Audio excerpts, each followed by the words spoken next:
It is Monday, the 18th of February, 2019, and this is the MMA Hour. Welcome, everyone. My name is Luke Thomas. I'm the host of this program. I appreciate you guys joining me.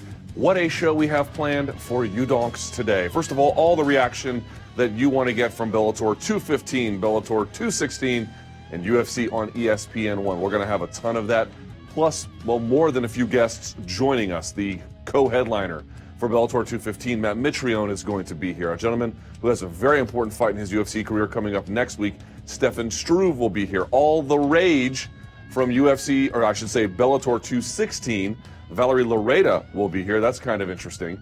And then at the end of the show, he's going to be headlining UFC 235, looking for the opportunity of a lifetime. Lionheart returns to the show. Anthony Smith. Plus, you're going to be here.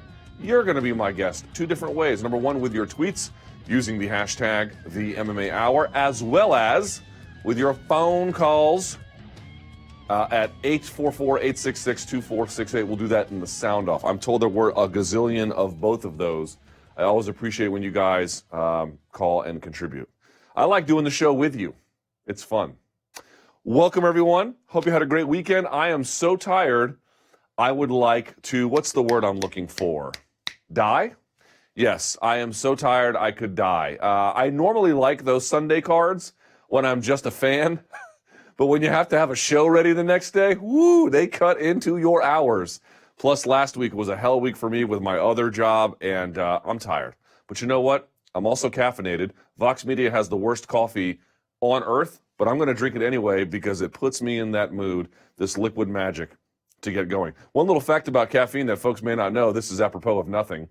It's one of the few performance-enhancing substances that across different kinds of sports, it has benefits. So if you're looking for explosive strength, long-distance running, and everything in between, caffeine's one of the few that is good for all of them. That's why it was initially banned. Folks may not know that. Here you go.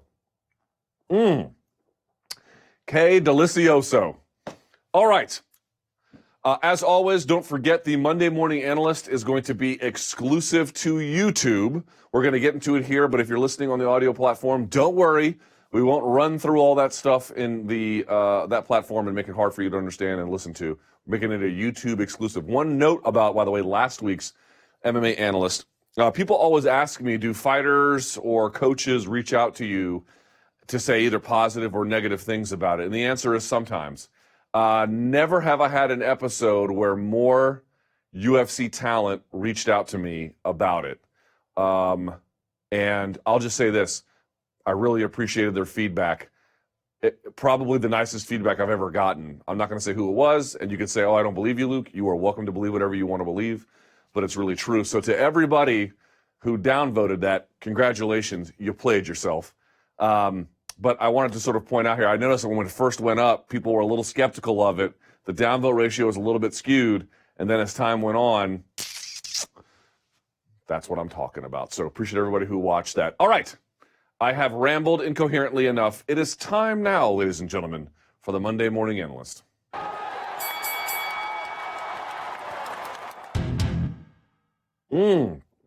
Sweet death, take me home. Okay, so last night was UFC on ESPN 1. We're going to look at two fights today, and not in the way we normally do. If you notice what I normally do is, and the way this segment is typically set up, I really like it when I have, a day to prep, so Sunday, and I usually like it when the fights go a little bit longer. I can dig into some of the details and what people are setting up and what they're looking for. I didn't really get that opportunity with last night's results. There was a couple fights you could have done that with, but not the ones of significance. So here's what we're going to look at today. We're going to look at the Cain Velasquez one just to see, not to break down fight film in that way, but to see to what extent was it a bad knee, to what extent was it a punch? We'll look at that a little bit. But the one I really wanted to look at, and it's where we're going to start, is Kron Gracie. Kron Gracie's win over Alex Caceres. Okay, what do we want to say about that? There's a lot of things I want to say. Let me start with a general disclaimer. I would imagine that if the Gracie brothers, Henner and Huron, do a Gracie breakdown, they'll do a better job than me. I always tell you guys, I don't present my findings to you as the authoritative ones, as the best ones, or the only ones. I present them to you as mine. I always encourage folks to go and look for other people's opinions. In fact, one of the pieces of constructive criticism I got from last week's Monday Morning Analyst was I didn't pay attention enough to the hand fighting from opposite stances. Duly noted. That was from somebody who's a fighter. In any event, that's not what I want to focus in on here, although hand fighting we're going to get to. We're not going to do striking. We're going to do, obviously, what he did in jiu-jitsu. Let me make a bit of a statement here, in addition to that general disclaimer, which is you're going to find a lot. If you don't know anything about the rear naked choke and back control, when I tell you that there are extraordinary levels to it, when I tell you that it is very complicated, when I tell you that there are concepts and systems that have to be implemented, I am not exaggerating, right? You're going to find people who know a lot more about back control than me, and you're going to find people who know a lot more than them, and a lot more than them, and a lot more than them. Back control is incredibly important. Back control is so utterly essential, and it's not really all that well done in modern MMA. You can find a lot of people that can get to the back, but you have a lot of people who have two problems. One, they can't control the back, and two, they can't finish from the back. And the finishing from the back is the biggest problem. You'll recall when I was going about the fight, Kevin Lee versus Ali Quinta, the rematch, you saw that Kevin Lee was able to get his way to the back and then hold it with a body triangle, but he couldn't ultimately finish. Now, Kevin Lee's a very, very talented fighter. He's still in his 20s. Unlike Kron Gracie, this is not, jiu-jitsu is not all he does everything else. So you have to give him some time to really get up there. But this is the point. You can find very elite fighters, and I would classify Kevin Lee as a very elite fighter, who are good at getting to the back, but not necessarily great finishers. In fact, if you think about it, how many people are really strong finishers from the back in modern elite MMA? Hardly anybody. Hardly anybody. Even Demian Maia, who's very, very good from the back. And I would classify him as a very good finisher, don't get me wrong. But even he can sometimes run into some problems. Dude, finishing from the back, it's like Mount. It's a lost art. A lot of people just want to get to the position and do ground and pound or use it to set up something else. Some people don't even want to ride from the back at all. They just want to get you to turtle, and rather than sinking the near side hook, and they just want to put a seatbelt arm around you and then pound on you, do wrist control, because going to the back, maybe you lose it, blah, blah, blah, blah, blah. But then a guy like Kron Gracie comes around and shows you that, yeah, maybe those guys don't want to really worry about taking the back. Maybe those guys aren't good finishers from the back, but that's not a problem that he has to deal with. What was so amazing about what he did, and yeah, it's his UFC debut. You don't want to go too crazy with the hyperbole here, but it just shows you what a real finisher from the back looks like.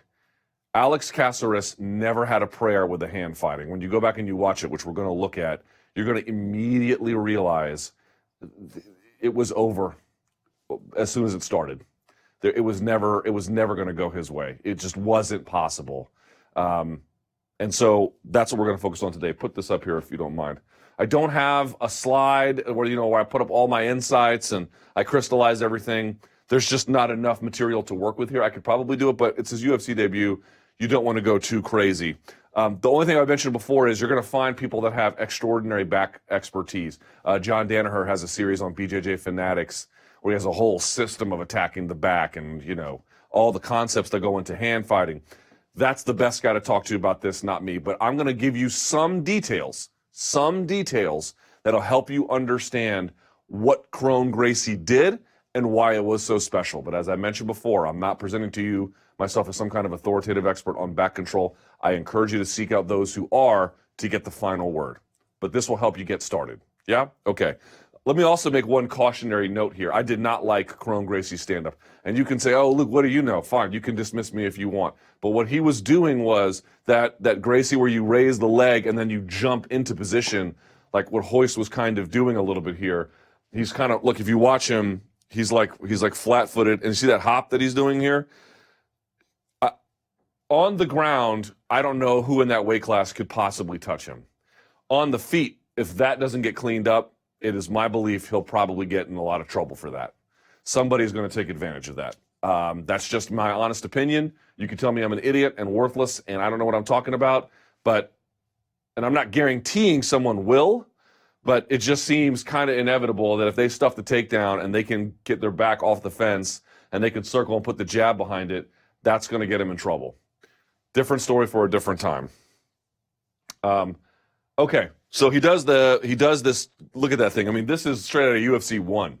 I'm not kidding. These Gracie guys, man, they live and breathe it, and you can understand why. You know, I mean, if your family was responsible for the creation of modern MMA in many ways, and certainly helped create the UFC, you might feel that way too.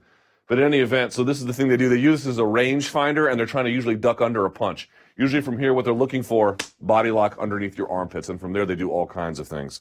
Right, so let's watch. He helps them measure the range. He comes in. That's exactly what you see. You see a punch. You think they're coming in. He extends, and then he gets under it, body lock. So this is all he ever wanted. From here, I'm not going to say the fight's over, but he's in big trouble, Alex Caceres is. All right, so what does he do? He secures the grip, and then you can watch him lean his head up and over. Right, he's throwing him by with his own cabeza. Right, this way, leaning him over. Go back and watch this one more time. Look. He's here. He's going to look up and over the back, and that's going to help him get behind. He's going to resecure the grip. All right, he's going to put the hook in, kind of, sort of, and then it looks like he's going to walk him back to the fence. All right, what is he looking for here? What you're going to see what he's looking for is a couple of things, but you want to pay attention to the left arm. We've talked about back control before. We're going to go into some of the concepts here in just a second, but what you're looking for is he has one arm going underneath the armpit, and he wants one arm over the top. The one over the top always touches the chest, blade out, hand on top, right? So the way I was taught was, imagine you're stabbing somebody. It's sort of a morbid way to think about it, but okay, it's an illustrative way to understand it. This is the stab. This secures the stab. The one that comes under the arm secures the stab, and it's that seatbelt. So you have the one arm that's coming over the top that is the stabbing arm. That's going to be your choking arm, at least initially. You may have to switch those things, but the one that's sagging over the top typically is your choking arm. This arm is going to go underneath the left arm of Caceres. It's the right arm. You're going to see he struggles to get on top, and Caceres knows he cannot give that to him, but it's like Khabib Nurmagomedov. Oh, I have an underhook on Khabib Nurmagomedov. No, you don't. What he does is he lets you get a shallow underhook, then he pins it to himself, gets palm to palm, and then takes you in that direction as a blocking mechanism. He does something as a similar concept here. All right, so what's he going to do? Everyone saw him put the hook in, and you're going to see him go around the hook, and then he's going to put it on the back of the hamstrings of the left leg. Now, why is he doing that? Right, and you can see him, look, you can see Kron trying to get this right arm over the top. That's what he wants. He wants the stab and the secure of the stab. That's what he's looking for, right?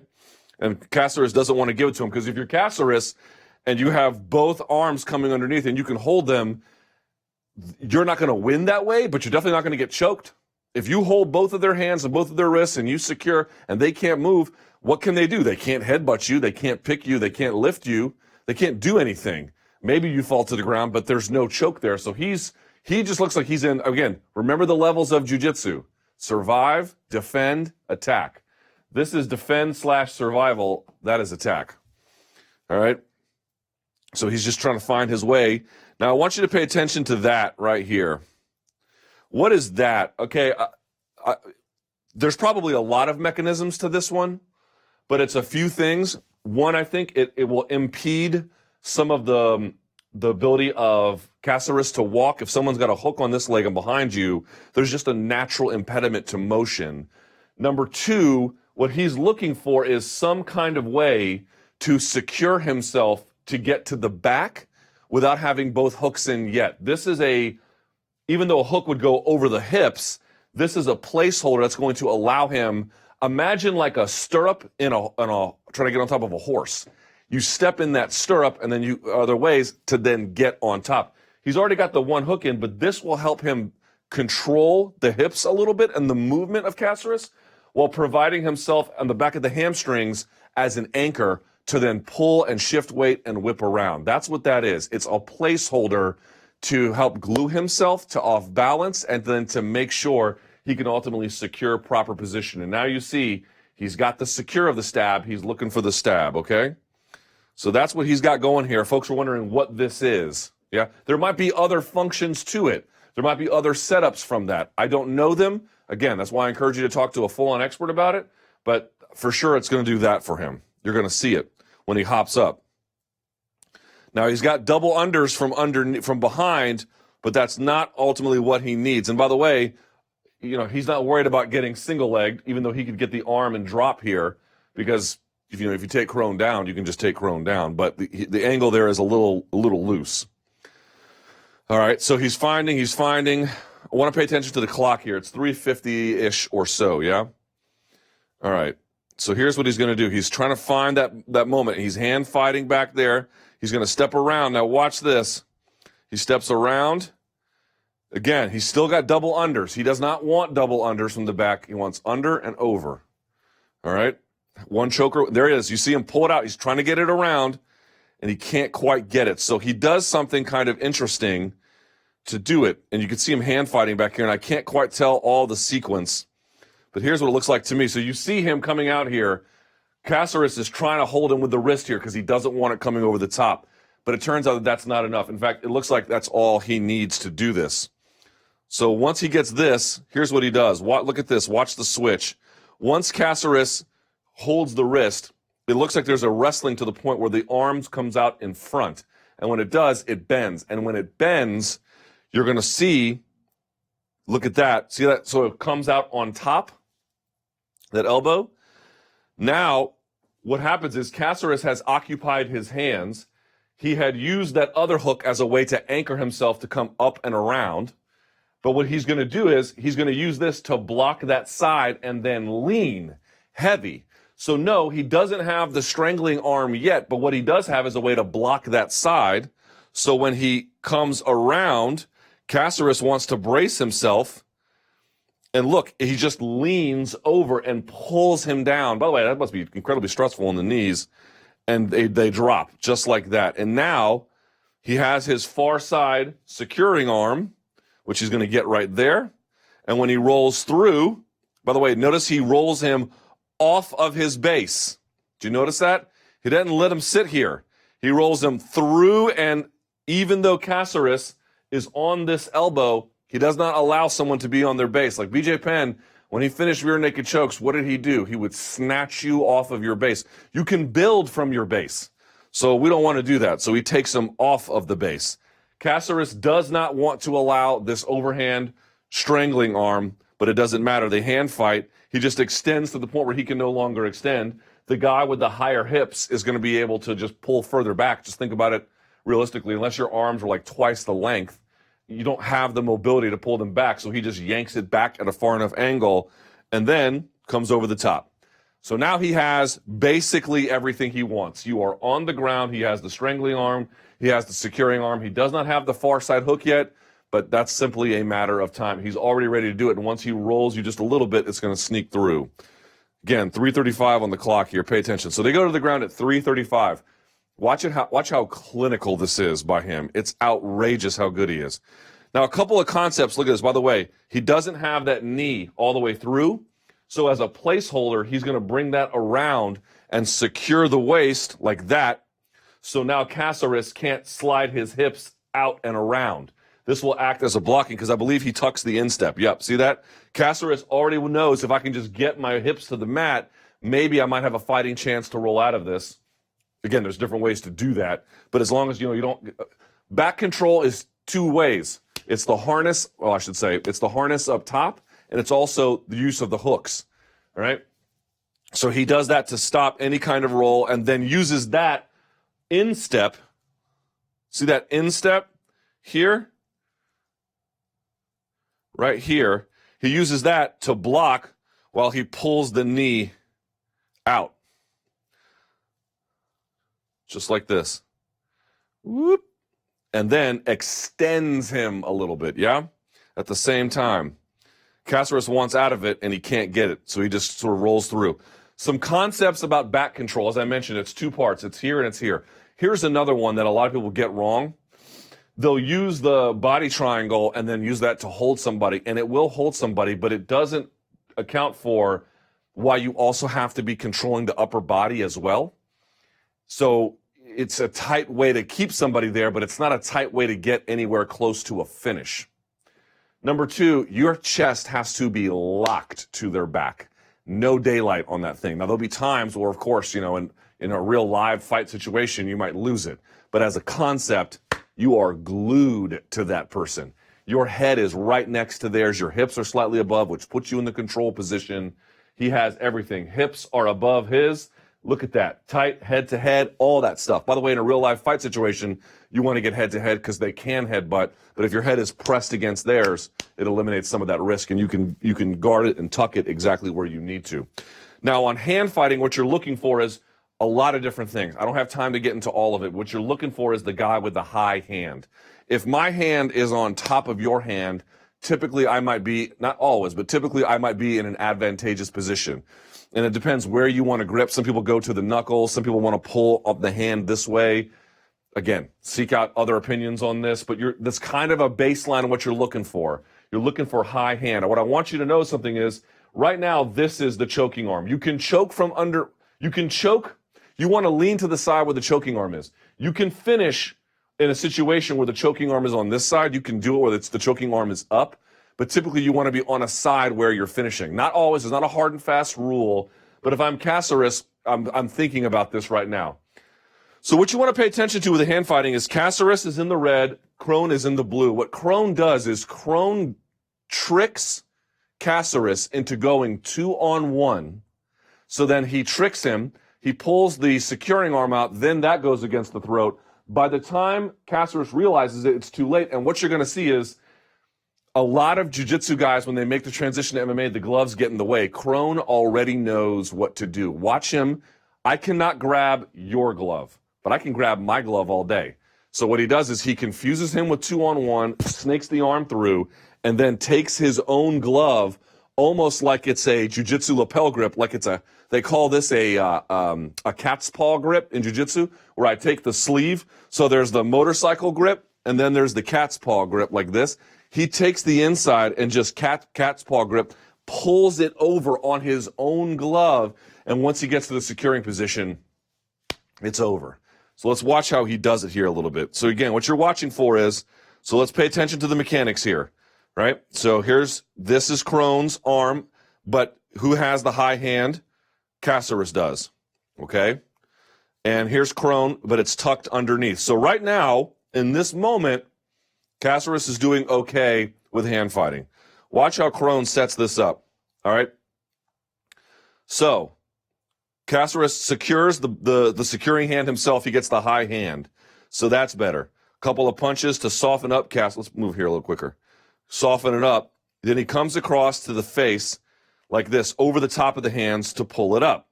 So what does that do? That causes Caceres to grab with his right. And as he pulls it across, he pretends to pull the arm up and over. Caceres goes 2-on-1 here, right? So you look at Caceres' hands. And by the way, you'll see as he pulls up, Kron grabs his own. He grabs his own blade of his own hand. Let me pull up here a little bit, right? He grabs his own blade of his own hand. And what ends up happening is, now look at Caceres. Caceres has 2-on-1 on the high hand.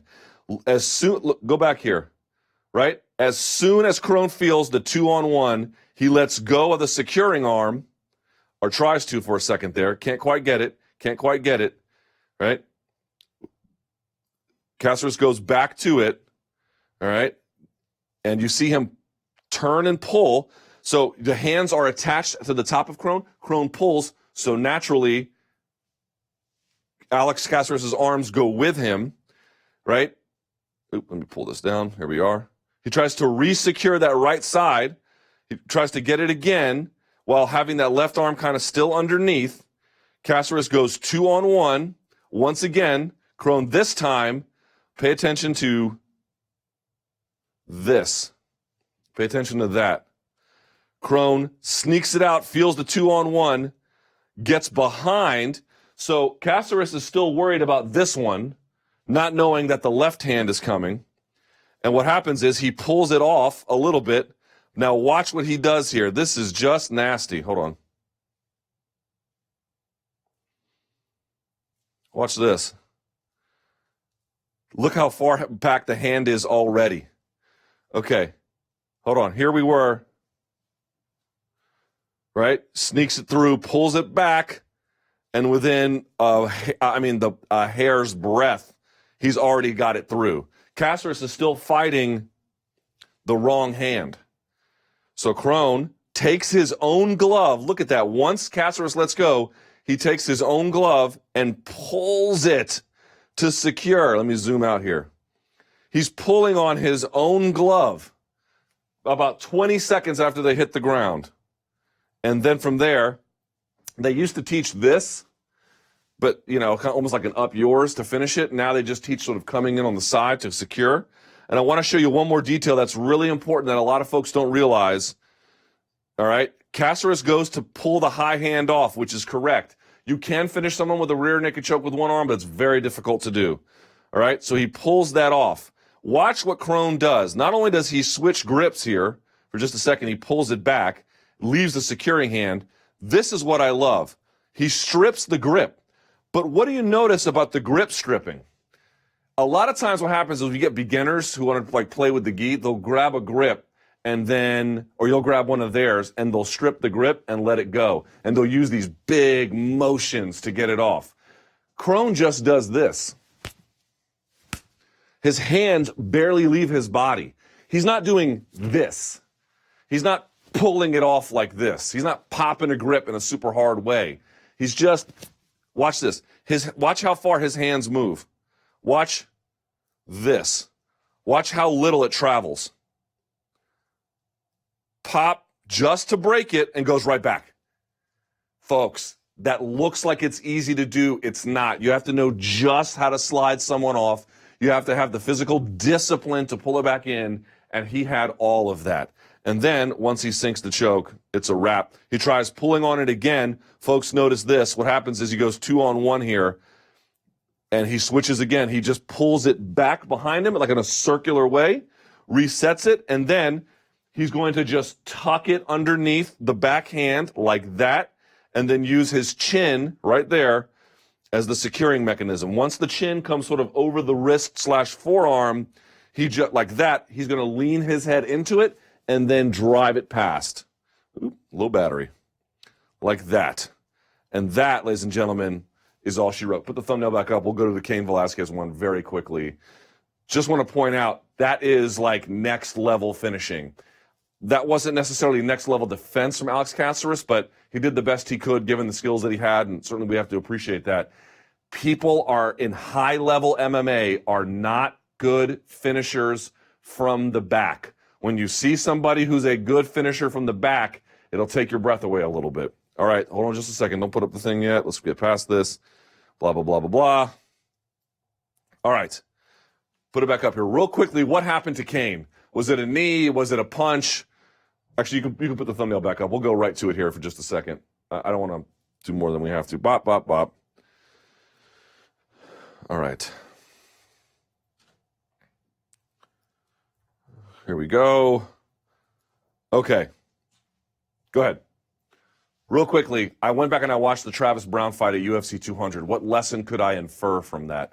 The lesson I inferred was that it took him about 2 minutes to really adjust to Travis Browne. From 5 to 3 and then 3 to the stoppage are two different fights. In fact, in that first 2 minutes, Travis Browne popped Cain Velasquez's head back several times. And so my thought was, the question was, either he's going to get a takedown earlier or he's going to have to take some shots along the way. Are those going to stop him? I do believe that it was partly at least a punch that did it. So watch here. He gets kind of hammer-fisted, or like not really, but he goes for a shot, can't get it. By the way, his takedown defense is so much more reactive, jacking the underhook up on the securing side and then turning, right? All right, so here we go. He kind of falls. It's kind of hard. Like, what hit him here? That punch. Watch the right hand. Watch the right hand of Ngannou here. It's going to go this way, right? Bop. Hard to tell, though. Okay, so from that angle. And then he falls and blah, blah, blah, blah, blah. Let's look at it from another angle. All right? So nothing there exactly. Hits him here. Okay, all right. Jacks the underhook up, which I like to see. Turns at the same time. Doesn't just jack it up and stay in place. He jacks it up and turns his body at the same time, right? Oh, that's good stuff. Okay, nothing there.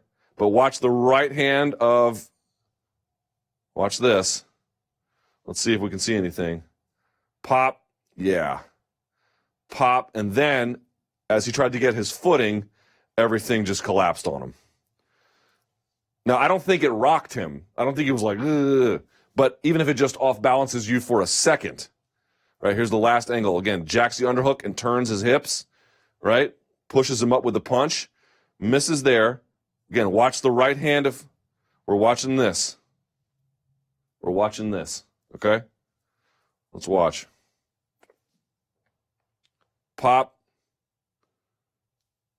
Hard for me to believe that's not a punch. And then when he goes to set his feet, he can't. Because I think he was temporarily wobbled. So, like, when Cain's like, no, it didn't hurt, I believe him, actually. I don't think he thinks that's the reason. But I don't know how you account for this. And by the way, understand, like, an uppercut is, like, typically, like, through the center, even for a lead uppercut, right? It's nice. The nice power is you're twisting your hips through the middle. Anybody who lifts weights, you guys know what a pec deck machine is? Joe, you know what a pec deck? Of course you don't, Joe. You disappoint me so greatly, son. A pec deck machine, people do them wrong all the time, but a pec deck machine is the kind where you sit in the chair and you go here and you grab a lever and then you pull together. People will do them as cable flies sometimes. Here's a tip for you. Do them one hand at a time and then bring it across your body. Rather than bringing it to a bear together and your knuckles together, do it one-handed and go across. You can feel it at the edge of your pec much better when you do it that way. And you're getting all the way across. Look how much further you have to travel. But you're weakest here. Dude, look at this punch. It's across his body. It's not quite a pec deck workout, but it's across. Look at that. Bink. And then he just collapses. And I think his foot does slip when he tries to react. It's probably both, right? He gets hit, he tries to find his footing, and he can't. So it's a little bit of both. But the power you must have to go across your body like that, that is bonkers. You can put the thumbnail back up. So we'll talk more about this, I think, in the sound off. I think there were a bunch of calls about it. I'll get Danny's opinion on it later. But today's lesson is less about that. It's more about Kron Gracie. It is amazing that we are this far into MMA and you're seeing lost arts. Guys are just taking advantages of gaps in the game. One of those gaps, getting to the back, securing the back, holding the back, finishing the back. Kron Gracie is about as expert as it gets in that regard. Good luck fighting that guy on the ground because you are going to need it. Big bank, take little bank, 84s, and candy paint. That's the Monday Morning Analyst, folks. Whoop.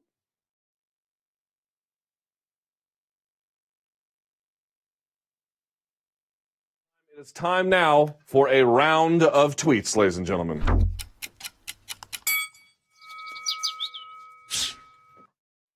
All right. Clock starts when I see the first tweet. Would you agree that a lot of main events, Bellator, Invicta, Cage Warriors, UFC over the weekend had unexpected endings? Yeah. It was I didn't see the Invicta card, I'll just be candid with you, and I didn't see the Cage Warriors one either. So I can't speak for them, but certainly for Bellator and UFC, you had 3 events, and there were some good fights, don't misunderstand me, but there was a lot of weirdness this weekend. It just, sometimes the stuff flows and sometimes it doesn't. That one was one where it didn't. I think for both parties, actually, I would say. Next. What was the biggest upset this weekend? Ngannou's win over Cain or Hirona upsetting Real Madrid? What's your opinion of Vinicius? Great show, by the way. I listen from Brazil every week. Vinicius has... There are idiots out there who keep telling me that Karim Benzema is not having a good season. He is having a good season, but I will be candid with you and acknowledge that's in large part due to the help of Vinicius. If you could close the whole tab, Joe, thank you. Biggest upset, though, has got to be, it's probably the Real Madrid upset, but I would say second is definitely for Francis. That was a huge win for him. Just fold it over. Yeah, just fold it over. It'll shut it off by itself. Next.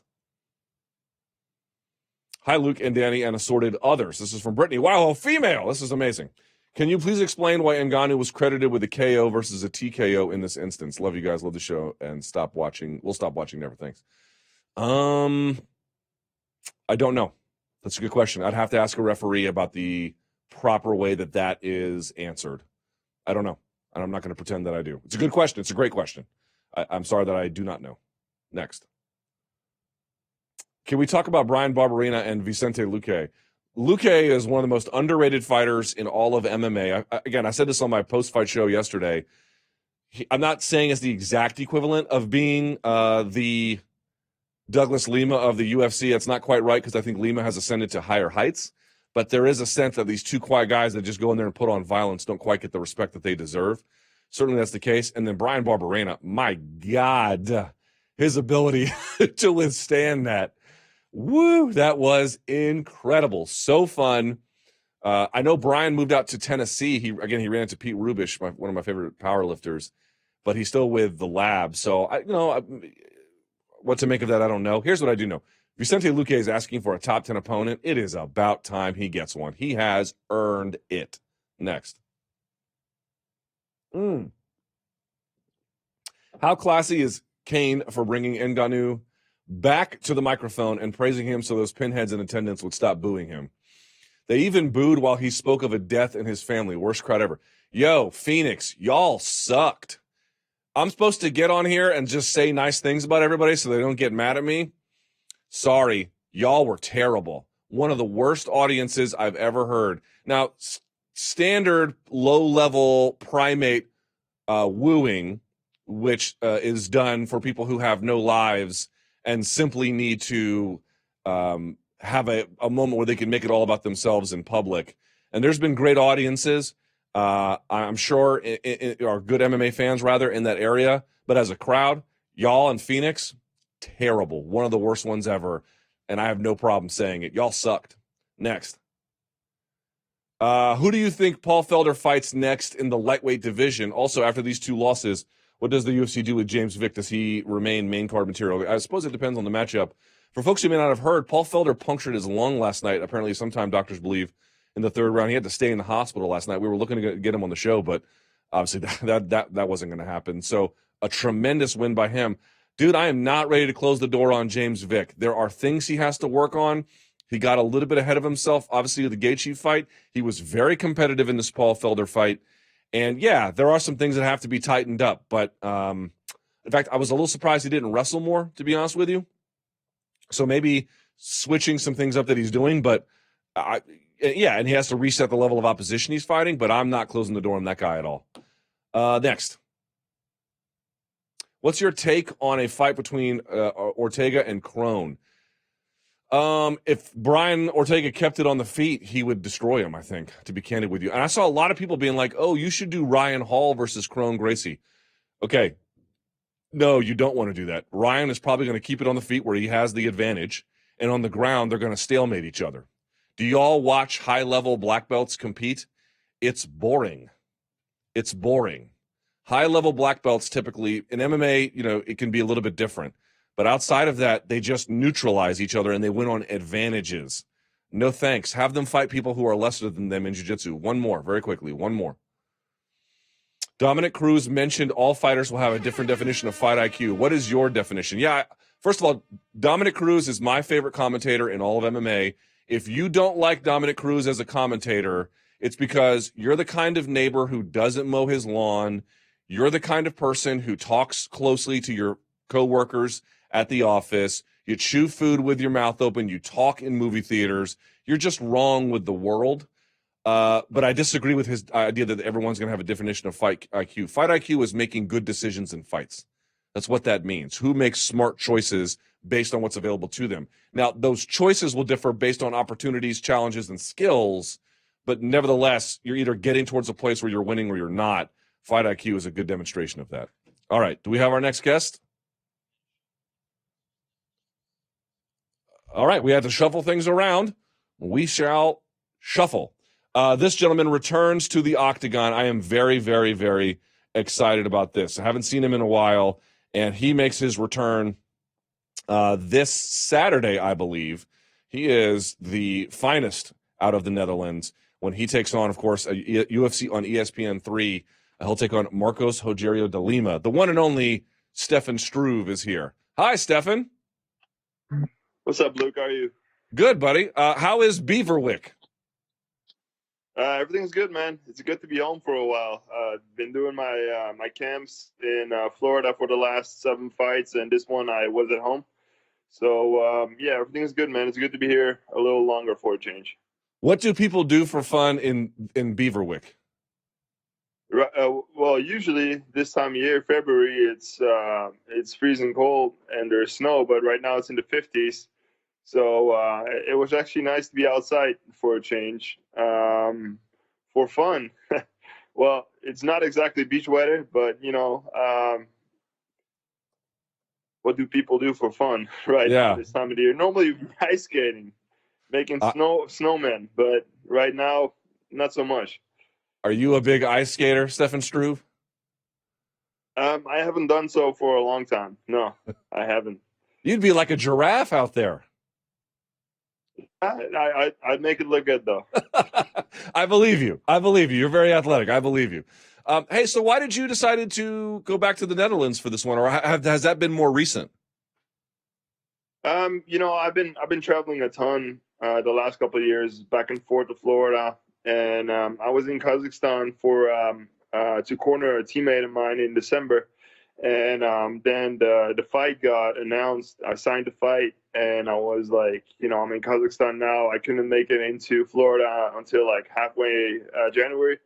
Then I would have to travel back to Europe halfway February, so I'd only have like 4 weeks to train. Plus, I'd have like 3 jet lags in a row. It just didn't make sense for me, And it at first I wasn't sure if I would have the right amount of training partners, but that turned out great, and I'm very pleased, very happy with how the camp went. So where are you training? Like the gym where you started, or someplace new, or what? Yeah, also training with my longtime coach Bob Schreiber. I trained a lot with Timu Sasi, who have a bunch of big heavyweights. Yeah, just made my way around a couple gyms and made it work like that. So And Holland is small, right? You can drive end to end in like a few hours. yeah, like north to south in like 3 4 hours. So it's not big at all. So you have to make it work, train with each other, and it was actually nice to train with the guys I always used to work with for a change. Although like the change has got nothing to do with the quality of training or the team in South Florida, because the team over there and the coaches are everything a fighter could wish for. They were tremendous the last 7 fights, and as I said, got nothing to do with this change. But now and then it is good to change things up a little bit. It's very nice to be home, and it's very nice because I only have to travel 19 minutes to Prague tomorrow to be there. So it's awesome. Yeah, that has to be a bit of a relief. So let's talk about you for a second, man. You're in an interesting position. It's no secret. You're coming off 3 losses in a row here. I believe Yep. that's never really happened for you before. Let's start with a few Nope. things. How hard has it been mentally to deal with that? Very frustrating, of course. And I was in all those fights. I had good moments in all those fights. And at the end of the day, the coin flipped that way, and they were better that night. But I know for sure that I could beat all the guys I fought those nights. I just fight a little more aggressive, fight a little higher pace. Um, there were some reasons why I wasn't performing. No excuses, but I believe that this fight I'll get my hand raised again. You don't have, and again, I can only know from the outside looking in. I've not been in your camp. I don't know your life, so that's why I'm asking these questions. There are no lingering health concerns, right? Well, my it's not really a concern. I've been fighting my whole life with the heart disease. Like that's just the thing. I've had that my whole career. So normally it is found in kids when they are young, and then they are told that these types of combat sports aren't the best decisions because one day they would probably need surgery and you'd be on blood thinners and all that, and it'd be hard to quit. And for there's erosion in my heart. The aortic valve will decay faster than probably when I wouldn't train, but that's not for sure either. So there's just an abnormality in my heart, but I'm doing pretty damn good with it. So like I wouldn't do anything else with it. It is what it is. It's part of me. So And you obviously have to get medical screening, so I'm not worried about that. You feel fine, Yeah. right? Oh yeah, always, man. I get checked 2-3 times a year for that, and it's been very stable since I've been on the meds. Everything is just doing fine. It's absolutely no concern for me. So. What is your mental posture heading into this contest? Everybody wants a win every time, obviously. Do you think of it like I have to get out back in the win column, or it's just another fight? Like when you think about what's the best way to get you back into the win column, what mental posture do you take? Well, you try to not be, in a spot where you're worried about, winning. Although always need to be worried about winning, because that's why you go in that cage. But it's frustrating that I lost 3 fights in a row. But at the end of the day, I treated it just like any other fight. I believe in myself. I feel good. There's no, there's nothing in my head that holds me back. So I just need to fight hard and go in there and get my hand raised. Simple. Let me ask you a question that a lot of people have asked me. You obviously have some great wins. You have a win over Stipe Miocic and a stoppage win at that, I believe, if I'm not mistaken, right? But here's one thing that people have always asked me. Understand, I don't know what you know, so I'm going to ask this from a position of relative ignorance. But some people have brought this up, and I think I've seen it too. They make the criticism, constructive or otherwise, that you don't fight tall. You're very tall. But it's not like you don't really love. You have a jab, but you don't like stick behind the jab. I'm sure you may have heard this before. What do you make of whether or not your fighting style optimizes your limb length and your stature? Well, I agree with it partially. I think I've gotten way better with it. But in the beginning of my career, I didn't really fully understand how to use my reach, how to fight long. I always came forward and was looking for a fight, and I was looking to be the aggressor. But now I really understand that if I fight like that with smaller guys who are more explosive, I'm gonna end up on the short end. It's simple as that. So I really had to develop that. And I think I got on a lot better with it. Unfortunately, in the last couple fights, it didn't always show, but that was actually, I didn't really get caught as much in those fights. It was more the takedowns in the last 2 fights that cost me the fights. Almost, knocked out Tibora in that last fight with a head kick, and was doing pretty good on the outside, but he was sharp with his takedowns.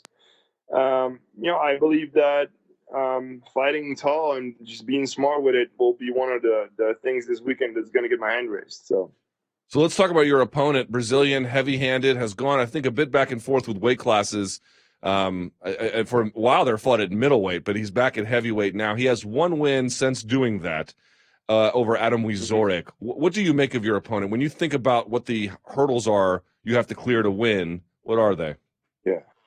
Well, the one thing, as I just said, I need to be aggressive, but smart aggressive. Like I need to have him on the outside, because if you fight him on the inside, he's gonna land something, and he hits like a truck. Like there's no secret in that. So just be very smart with it. I believe that he hits very hard, but he's very hittable himself. He's open to takedowns, and when you pressure him on the ground, he gives up certain things, certain openings for submissions and ground and pound. So I believe that if I fight smart and don't end up in a brawl with him, this is my fight. So interesting. If I had to ask you what your goals were for this year? So let's say we talked a year from now. So what's it, February 18th? Imagine if we talked February 18th, 2020. What would you have liked to have accomplished in that time? It's very fairly early this year, so I always like to fight like 3 or 4 times a year, but let's just say 3 times this year. So what I want to do is win three fights this year. That was my goal last year. Unfortunately, it didn't go that way, but 3 wins this year is what I aim for. This is my last fight on my UFC contract, so we have to renegotiate after this. My first choice is to stay with the UFC, but there's also interesting players outside of the UFC. And end of the day, we fight for money, So that's going to be interesting for me after this fight. Another reason to get a nice win. Yeah, and for the rest, man, it's all about winning. Winning and not getting hurt in there. So, are you looking for a pay bump? a what? A pay bump? A rise in pay? Of course, yeah. You don't want to drop in pay. Like this is not what I'm going to sign. No, but I've here's been the fighting thing. for a long time. Here's the thing, Stefan. I'll talk to fighters, and they'll be like, "Yeah, I want a bump in pay, but it really matters that I want to be with a certain organization or I want a certain fight." Believe it or not, I actually hear that a lot. It's changing. You're right. More fighters are like, "I'd rather get paid." I just want to clarify that's all I meant by that. Well, I'm very. I feel very good with the UFC because you get paid. There's a couple other big organizations out there where you will get paid, but there's also organizations out there that say they pay a lot or will pay a lot, but I haven't dealt with them. So in the end of the day, I want to get paid to fight. It's I've been fighting for a very long time, and I think the next couple of years are the years where I get paychecks that are serious. And that's what I'm aiming for. I still like doing this, but end of the day, I'm also doing this for the money. So a good performance on Saturday will definitely help with negotiations. In a perfect world, what would you do with the money? Like if you got the right amount of money, right? Oh, I love this contract. It's great money. Career's over, however many years that is from now. What would you do with the money? You just probably invest it in real estate so that when I'm done with my career, I could sit back and choose the profession I like, do what I want, and not have to worry about things too much. I'll have my house paid off probably, and yeah, I don't need a lot every month. I don't spend a lot of money, so I would just like to have a nice, comfy life doing what I'd like to do. Let me ask you a bit of a different question. You fought a bunch in twice in 2014, once in 2015, 2016, 2017, and then once in 2018. But you did have that injury layoff for a while. This the heart condition. Yeah. We saw Cain Velasquez come back last night. He was gone since UFC 200. I wonder A, what you made of the fight, and then two, how hard is it to come back from a layoff? Now, everyone's situation is different. Some people have catastrophic injuries. Some people just have life going on. But in general, what did you make of the fight? And then what do people not understand about making a comeback after time away? For him, it was a long, long time since he was in there. And then to have your first fight against a man like Francis Ngannou, there is no time for you to just smell the octagon and feel, comfortable again. That guy is coming at you with everything he's got. He's going to try to knock your head off. And if he touches you, he's going to hurt you, And he caught him off guard because the punch he landed wasn't crazy hard, but that man's got so much power, and he just walked into it. And then, unfortunately, he blew his knee out. So it's just very unfortunate for him because I do believe he's got a lot more in the tank. But coming back, especially against a guy like that, man, that's no easy task, But at the same time, he's Cain Velasquez. They're not going to give him, a nobody to just, make a return. They gave me Alistair Overeem for my return when I came back after like 22 months with the heart issues and all that, And then I was gonna fight Matt Mitrione. I had to black out in the locker room and all that because of the medication I was on. And then like 5 months after that, they gave me Alistair Overeem for my comeback. It's you cannot hesitate. You cannot be, just feeling the octagon and feeling everything again, and fighting someone like that. Because if you're not 100% focused, you're not gonna win that night. Well, I got to tell you, I'm really excited for your return, Stefan. You're always an exciting fighter, and you're right, man. Some of these losses, they've been just a little bit out of your grasp, but it feels like a couple of changes here, a few switches there, and you should be back in the win column. Plus, I hope you get what you want with your next contract, man. I'm really looking forward to Saturday. So, best of luck to you. You don't need it, but thank you so much for your time, man. Yeah, of course, man. No problem. Good to talk to you, man. All right, and enjoy Beaverwick. Thank you. Will do. I'm not hating on Holland, by the way. It's like the perfect country, or pretty close to it anyway, relative to Los Estados Unidos. You ever been to Holland, man? First of all, if you're an English speaker, it's great because everybody speaks English, which is true of Europe generally, but especially true of Holland. They have little plazas everywhere where you can sit outside and you can have a beer and you can chill. There are coffee shops and then coffee shops, and they do different things. It's just a cool place. but I've never been to Beaverwick. All right, let's go now to our next guest. She made an explosive pro debut at Bellator 216. There were waterworks everywhere, but totally understandable. She's a Taekwondo standout, and now we'll see how things go in MMA. Valerie Loureda is here on the show. Hi, Valerie. Hi, everyone. How are you? Nice to meet you. Likewise. I like the Burberry scarf. It's very fashionable. Where are you, by the way? I'm in New York, actually. After my fight, I took the train. I'm gonna be here until Wednesday just to relax 2 days and then back to training. Oh, if I had known that, I would have invited you in studio. But okay, maybe next time. How about that? Oh my God, that's awesome. Yeah. I'm here actually, right here on Broadway. Now, what are you doing in New York? Just seeing the sights?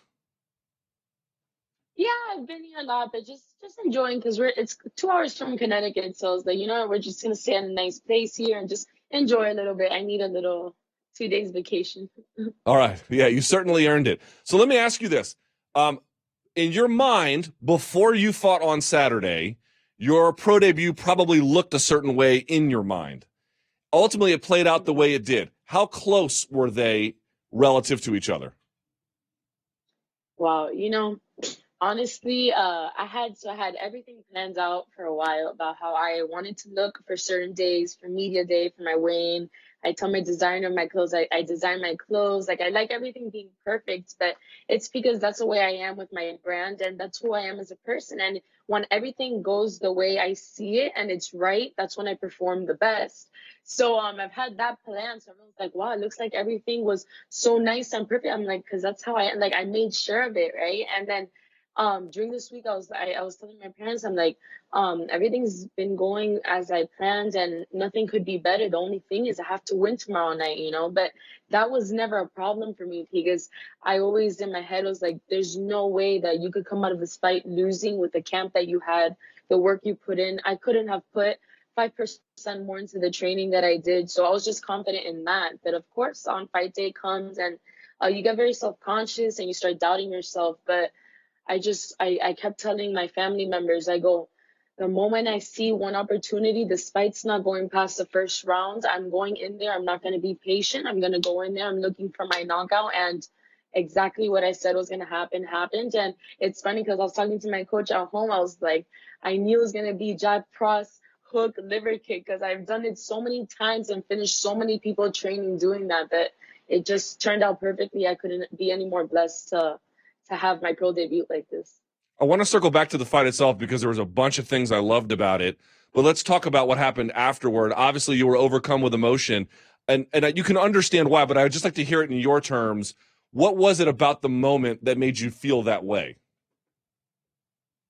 It's like for so long, I'm the only one in myself. Like even when I only did Taekwondo and I moved to MMA, like my parents didn't understand. Nobody understood. They were really just relying by what I was saying. I was like, just trust in me. I have a feeling. I have a gut feeling that this is the right thing for me, And it's just one thing to believe in yourself and trust myself and train and be amazing every day. But it's another thing to see the result. So when it happened, if you notice, all I keep saying is, oh my God, I can't believe this. Oh my God, I can't believe this. Because I was in so much shock because it's literally exactly everything I said word by word is what happened. Okay, let's talk about the fight here just a little bit. Your opponent came forward a lot. I'm assuming you were expecting this. No, at all. Really? She shocked me. Yeah, I didn't. I thought she was gonna pick up the pace, but not like first 5 seconds going like 4 4 4, So I remember I've also like only fought in a smaller cage amateur and like Taekwondo's an octagon, but it's not a cage, it's different. So I was like going in there and I was ready to like take my time, just feel the floor first, feel what I have to deal with before having to react. But she went in there and I was like, well, I gotta counter her, I gotta a response right away. So she didn't give me time to think. So she did a good job in that aspect. It will never happen to me again. It was my first experience, but I just needed like a minute to warm up and then I was good. All right. Here's what I loved about the fight. Let me tell you. Number one, there was a lot of interesting kicks. I don't think I've seen a real axe kick attempt in years. Maybe Mirko Krokop was the last one. My question for you is, how much of that is you believing I can do axe kicks in MMA? And how much of that is I'm a little bit on autopilot because the opponent is rushing me, and that's just what I know best. No, everything I do is to hurt. Everything I do is because I know it will be effective. Nothing I do is just, well, it is muscle reaction as well, but not really. I have a strategy always, and when I train only specific kicks that I know will be effective in the cage. That, for example, that and different timings that my leg won't get caught. You know what I mean? Things like that. Like I've been training my timing and my efficiency with my kicks perfectly because at the end of the day, I'm very explosive. No one could catch my kicks. How did Bellator find you? What's the story there?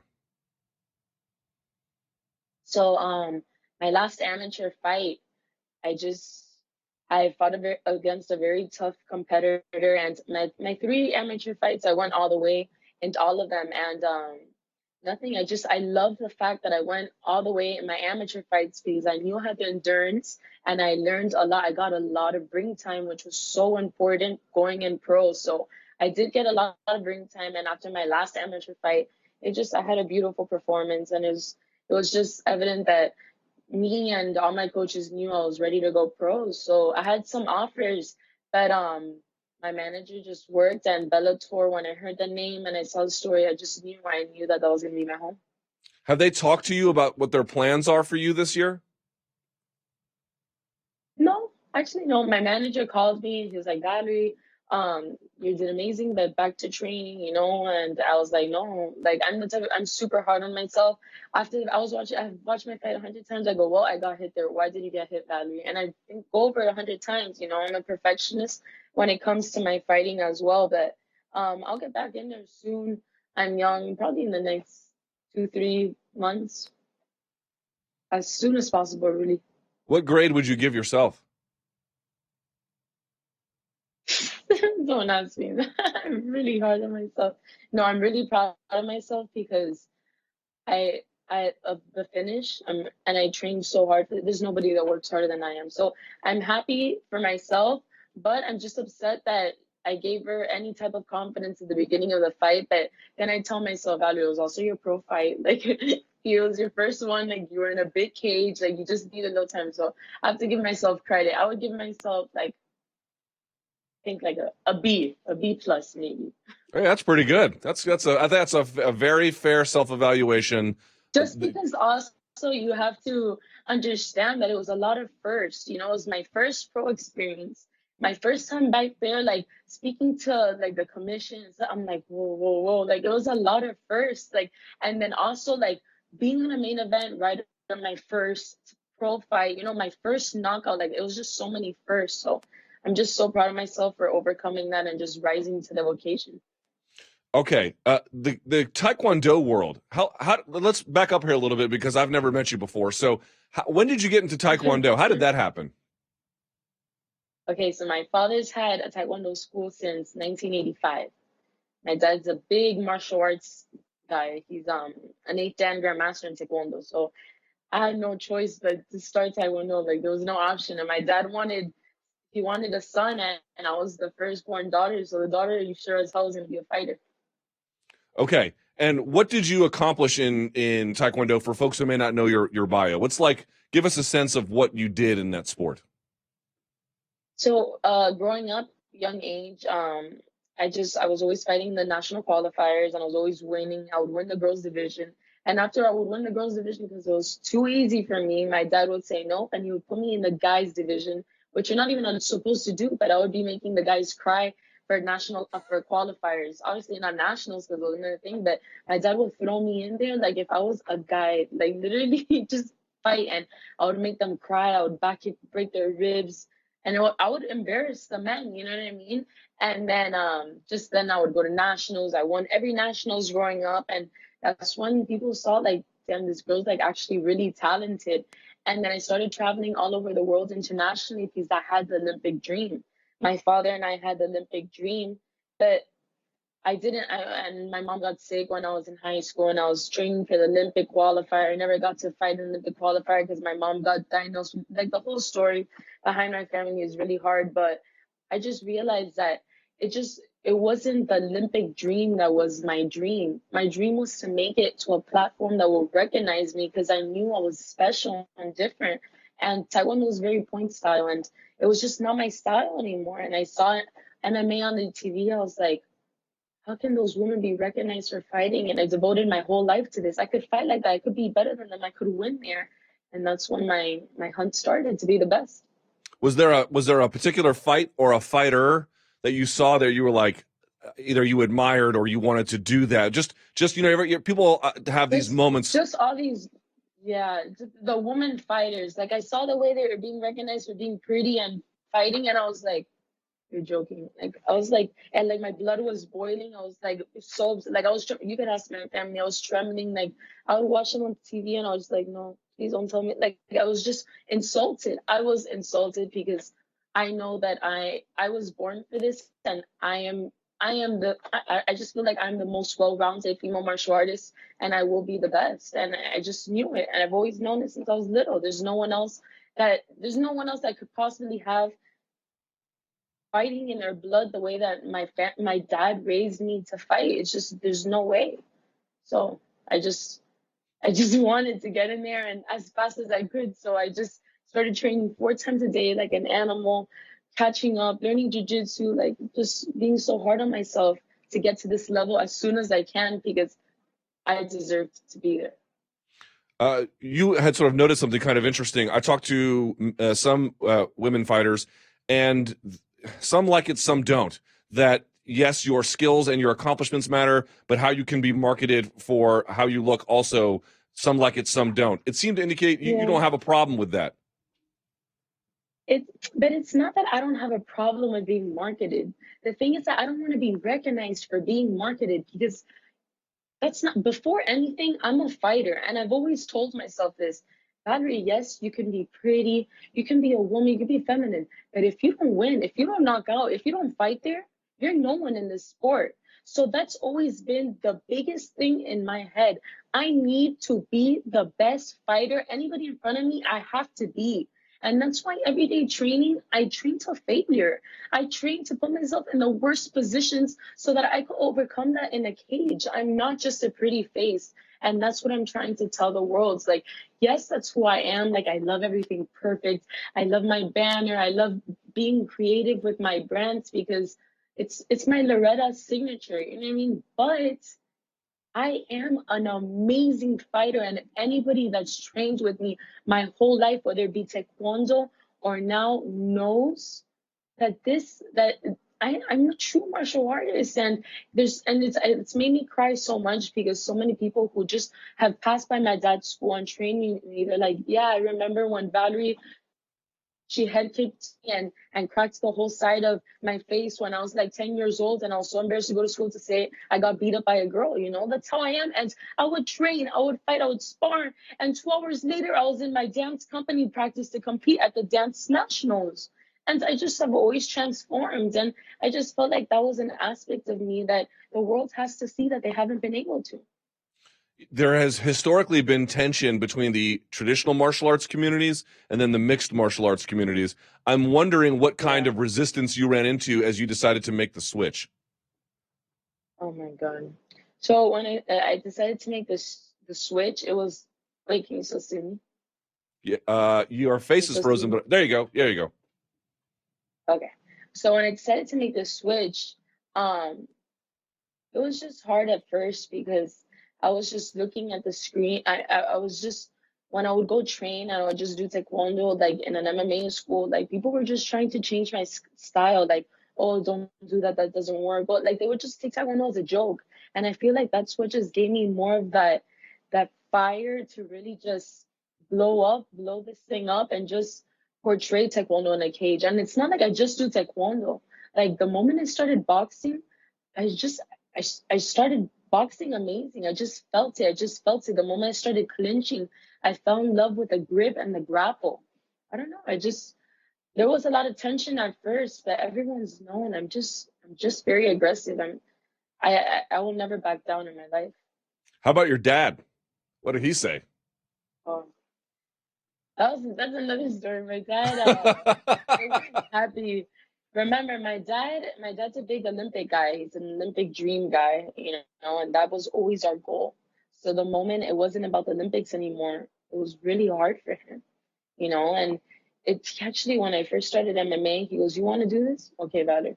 He took me to an MMA gym in Miami, like another one in a corner, and he told the guy, "Hit her as hard as you can, knock her out if you have to, do whatever it takes. She needs to see if this is for her." I'm there, I'm sparring, I didn't even know what I was doing at that point, like boxing wise or anything. And the guy spinning hooks kicked me, and I saw the stars. And I saw the stars, and my dad thought I was gonna like cry or just stop. I got up punching, and I was blacked, and I was throwing and trying to kick and come up. And that's when my dad was like, "Shit, like this girl, she was born for this." Just like one day I was like, "I've never been put to sleep." So I tell him, "Someone put me to sleep. I just want to feel what it feels like for one time." Because even from the beginning, I had a good sense of defense for grappling. And nothing, they're like, "Okay, put your hand up." I was like, "Okay." And I 1, 2, 3. And when I woke up, I didn't know what was happening. And as soon as I realized that someone had put me to sleep, I got up and I was ready to kill someone. And everybody around me was like, "Oh." And then I love it. So does your dad, what role does he play now in either training or cornering? My dad's always in my corner because my dad knows me better than anyone. But I did leave my family home at 20 years old, and I found a job as a wait. I'm a full-time student too, but I needed to find a way to live in Coconut Creek. So I found a job as a waitress that I've never done or never thought I would have to do in my life. But I had to do what I had to do, and I just did that for some time, and I was able to like pay rent with a roommate in Coconut Creek. And I had a successful camp for my last fight. And then after that, I found another job, whatever. But I live alone now in Coconut Creek, and my parents still have their house in Miami because they run the school over there. But my dad, no, I talk to him every day about my training. He tries to come up at least once every 2 weeks to watch my sparring. And when I go down, I do train taekwondo with my sister to keep sharp. So no, my family is just very involved. Just I do have a separate camp and team now at Coconut Creek for MMA specifically, which is why I just feel like I'm getting really well rounded. What do MMA fans not understand about Taekwondo? I feel like they see, like when you Google Taekwondo, you just see like the Olympic point style, like the tap and the cut, and like that's not my style, and that's why I left Taekwondo. I was losing because of that style, you know. I just feel like they misinterpret Olympic style Taekwondo with real Taekwondo, which is what Scott did growing up as well. Like we have that same rough Taekwondo style, the type that you have a chest protector, but you're kicking under that chest protector and you're breaking that rib. You know what I mean? Like that's real Taekwondo, not the point style, the cut kicks, like the tap, the electronic. That's not Taekwondo. That's what like I did that as well, and I was successful to a certain point, as much as I could be. But with an aggressive style like me, I grew up doing real Taekwondo, which is what my dad's school, Master Payne Taekwondo Academy, has been showing. I mean, he has been teaching his fighters. Also, if I'm not, I will confess I don't know much about the Taekwondo world. Aren't they also rocked by some kind of scandal involving, I think it's the Lopez brothers, if I'm not mistaken? Oh yeah, but no, they're very good friends of ours, and that's none of that is true. They're actually super supportive of my career. They're all Olympians. They're a beautiful family. We actually won. I went to London Olympics. I went to watch them. He gave us tickets. Gene Lopez. I don't know. I just know that they've been amazing to me and my family, and they're very supportive of my career. All right. Again, I don't know much about that either. I wondered if you had any thoughts about it. And then lastly, you. Oh, did we lose her? Oh no. Oh, there she is. There she is. Okay, one last one. I appreciate your time. I know you. I want you to go sightsee. Lovely, the Big Apple. No, I'm excited to do this. Okay, so you fought at women's flyweight. That's a no problem weight class for you in terms of weight management, right? Like you're not one of these girls who's like, oh, I'm really a 115er. You're a true 125er. Okay. In Taekwondo, I used to cut weight for 147 pounds. So when I saw this sport on TV, I go, well, there's no way I'm going to fight those big girls because it's just not an advantage for me. So I go, if I really want to do this, you got to lose weight, girl. So I started dieting, and I just really wanted it really bad. And naturally, my body should never be at that weight. That was just, I don't know why I did that or I fought at that weight. and I won. I fought women 6'4", 6'3", international. I fought every single type of body type you could imagine. And then when I started MMA, I go, I need to fight at my proper weight class. I'm going to be explosive. I'm going to have a shape that I'm ready for anything ready to come at me. So naturally, I walk around that like at 147, 146, 150 if I'm being really, really bad. And I do drop weight. I diet very hard, very intense. And I have my nutritionist, Louis, that he's a blessing to me. And this fight I weighed in the lightest I have in 8 years, 123 and a half. And it was the best thing that I could have asked for. All right, here's my only piece of advice for you as you walk around New York City. Don't eat the pizza in Midtown. They'll claim it's real New York pizza. It's not. Oh, okay. I got it. You got to go downtown a little bit to get the better pizza, okay? Where's the good place? Go to Bleecker Street. Bleecker Street Pizza. Oh, go there. Okay. That's a good one. All right? I haven't had pizza since my fight, so holding you to that one. All right. Well, you know what, Valerie? You seem like a nice young lady. Congratulations on your win. Can't wait to see what's in store for you, and this is amazing. Thank you for your time, sir. Thank you for being interested in my story, and thank you for telling it. All right. There she goes. Valerie, thank you so much. There she is. Valerie Loureda. What's the word? We're going to work on getting Mr. Mitrione out there just kicking people in the balls, Matt. What's up with that? I know it's an accident. I'm teasing. Very quickly, let me make a comment, if I may, about not the Bellator show exactly, but the UFC show, if I can. The UFC show yesterday, I had noted on the first ESPN Plus show, which this was on proper ESPN, I'm just making a point, that they looked like they had just ripped off the Fox logo and then put on ESPN logo. And they didn't make a ton of adjustments yesterday, but I could have sworn I saw two of them. Now, one I'm not sure about, one I'm definitely sure about because I went back and I looked. One is, I think they shrank the desk a little bit. I can't be sure about that, but it did look a little more intimate. I don't know if that's true. Here's what I do know is true. Before, they had that blue and yellow that they were borrowing from the Fox setup. This time, did you guys notice on the desk and on the color schematics for all the production elements, they had a little more black and red for that ESPN? Loved it. Loved it. See, this is what I'm talking about. People are like, what kind of change were you expecting?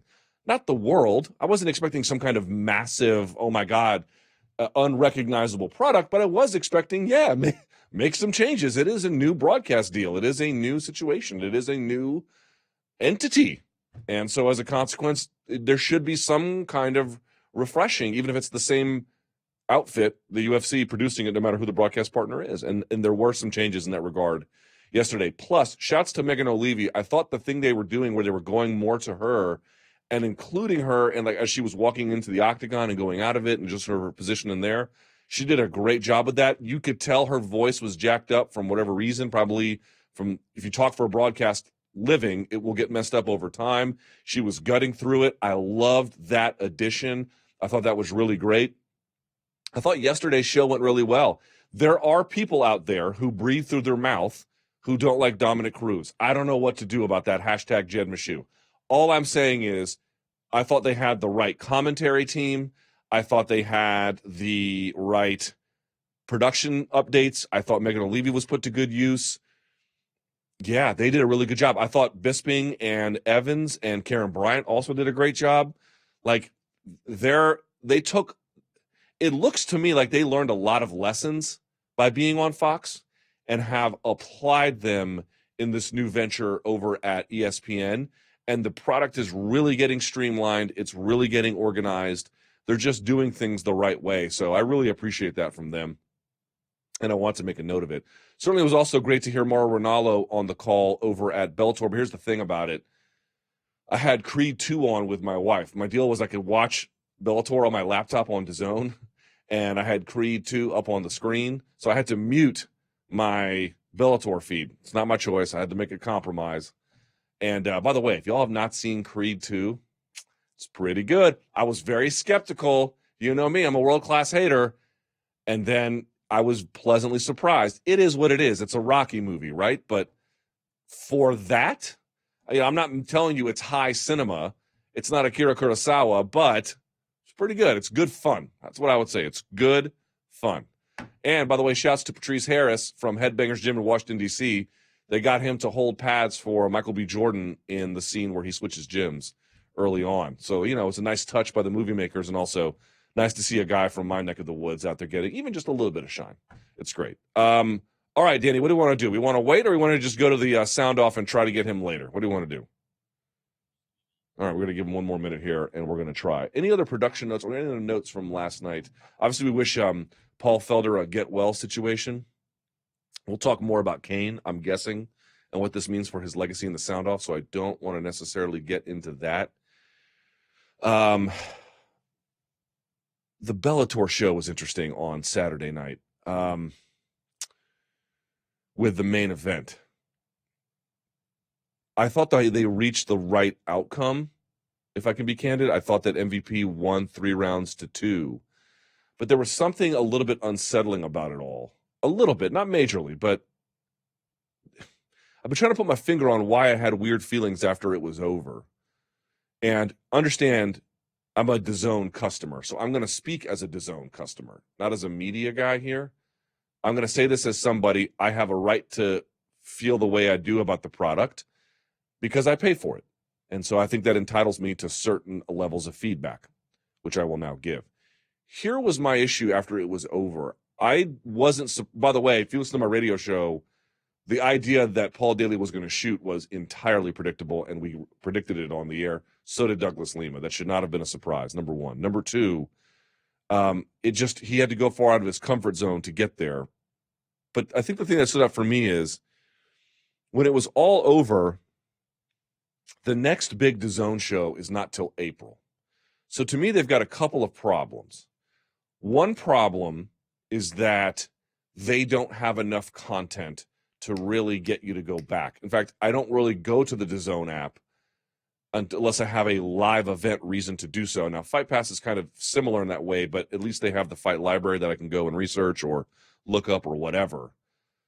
DAZN has that too, but I don't find myself drawn to it yet in that way, and I think they're still working out some of the kinks in the interface. So there's that. The other part about it for me is, look, they have very good fighters, and Bellator does have premium talent. You don't want to mistake that, and you don't want to take that from them. But it was clear to me when it was over, it's like you had 2 guys who were, you had Daly, who was competing outside of his comfort zone, and you had MVP, who, yes, he's an incredible striker, but it's pretty clear that his ground game is not properly situated for the elite of that division. If Douglas Lima goes after it, it's going to be a problem for him. And so my thought was, I didn't mind that the fight played out the way that it did, but if you're not going to have enough content on DAZN to keep me going there all the time, and you're going to have slightly, less than the highest level on your fight as your main event, that's okay if it makes up for it with an entertainment quotient. But if the entertainment is missing, which is not Bellator's fault, they did the best they could. I certainly recognize that. I said as much right before the fight that this was a good fight they put together. But that's just bad luck on their part. You can't fault them for that. It's part engineering, part luck, and that luck failed them there. But they engineered it the way they did. But if it's not the highest premium end, and I'm paying for this product, and I'm not getting much of it, again, they're just getting started. You got to give DAZN time to sign other properties. Okay. I'm simply saying, as a paying customer, I kind of need a little bit more from them. I kind of need the premium end to be the premium end. And if it's not going to be, and there's no entertainment value on the other end, it's going to be a bit of an issue for me. All right, let's go to our next guest. This gentleman was in a very unfortunate situation on Friday. I'm sure he feels terrible about it. He is a good guy. I want to at least catch up with him and see how he's feeling after it all and where we go from here. It's the one and only Matt Mitrione.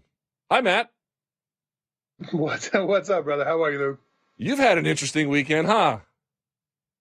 Yeah, a little bit, a little more interesting than I expected it to be. A little bit nuts, Yeah. I knew it. I knew you were going to do something. I didn't know what it was going to be, but I knew you were going to do something. All right, so let's get to it here for just a second. The fight kind of is self-explanatory, I suppose. You were trying to throw a kick, I guess, to the inside of his leg, and it just it overlapped the top of or the bottom half of his waist. How would you explain what happened? Yeah, I mean, really, like he I think I said it like after the fight. He threw one body jab before. He threw another body jab, had to lower his level, came in, and when he saw the kick coming in, he kind of rolled his hips in. So it was I was intending it to land on his mid to upper thigh, because primarily it takes away a check, and also it's really sensitive up there. It's a really delicate area of your body, and those kicks make a lot of difference as far as power generation and tenderness. So that was part of my plan. Go ahead and touch on his legs, and I felt like he was sitting back a lot. I felt like he was sitting on his rear leg, and I kind of felt like everything he did was rather telegraphed pretty quickly. So I thought I'd be able to touch his legs a little bit, get him to be a little bit more tender about throwing that body jab, and then kind of act from there. All right, so the kick landed. Did you know it was bad when it landed? Did you know, like, ooh, that was bad? No, I've never kicked him in the nuts before. So I didn't really know if it was like a normal kick or not. I have no idea, like, as far as how it landed. I know I've got some juice on my leg kicks, so I don't know, like, if a normal cup can absorb that or not. I think I actually thought most fighters wore tie cups where there were steel cups, so that something like that wouldn't happen. But yeah, man, it sucks. It's apparently he got a hemorrhoid out of the deal. He was from what I understand, when he was on the floor of the cage, he was writhing around and saying that one felt soft, that it felt flat. And that's why I was like, all right, well, if that's the case, it's not going to go any further. He's not going to fight anymore. And then, and that's the reason why he waved it off after like 20 or 30 seconds of writhing around. Now, what did you hear about his physical condition? We saw him the next day on the broadcast. He seemed to be in better spirits. I know he was in the hospital and out and then got readmitted. What all have you heard? Well, I heard that it was there was a little bit of swelling, not much, but a little bit that they got released with like some ibuprofen or something like that for some discomfort, and then went home that night, or went back to the hotel that night, and then went back the next morning and said he had a lot of pain once he stretched out his leg or something like that, and that's when they found a hemorrhoid, I guess. How do you get a hemorrhoid from a ball kick, man? That's a really good question. I don't know enough about like the internalization of internal intestinal power or whatever. I don't know, man. But seems, hey, look, if it happened, it happened. I don't know. Like, I don't know. That must have been really uncomfortable. I used to have hemorrhoids and I used to deadlift and powerlift and squat all the time. And I don't ever want to have that experience ever again. It's pretty much the reason why I stopped lifting weights. I just don't want to mess with hemorrhoids. Yeah, they're not money. They're not money at all. All right, so hold on. Let me figure this out. Now, what did the commission say to you? What did Bellator say to you after they waved it all off? Well, they were all cool about it. Their response was, "Look, dude, this thing sucks," and it's unfortunate that it was such a fizzle, but we understand it was unintentional. I don't think anybody except for a couple of ignorant fools on the internet thought it was intentional, that I was trying to get out of a fight or something like that. Wait, Jose, did people hit you up accusing you of this being intentional? Oh, for sure. Like, yeah, for certain. And then like not a bunch, but probably like 4 or 5 people like, you never throw kicks, and all of a sudden you want to kick this guy in his dick. Like, well, I never throw kicks. Like, I'm probably the most kickingest heavyweight we have. Like, that's I don't know I don't even know many other heavyweights that throw kicks other than me and Krokop. But yeah, so that's the word, brother. All right, so what did Bellator say?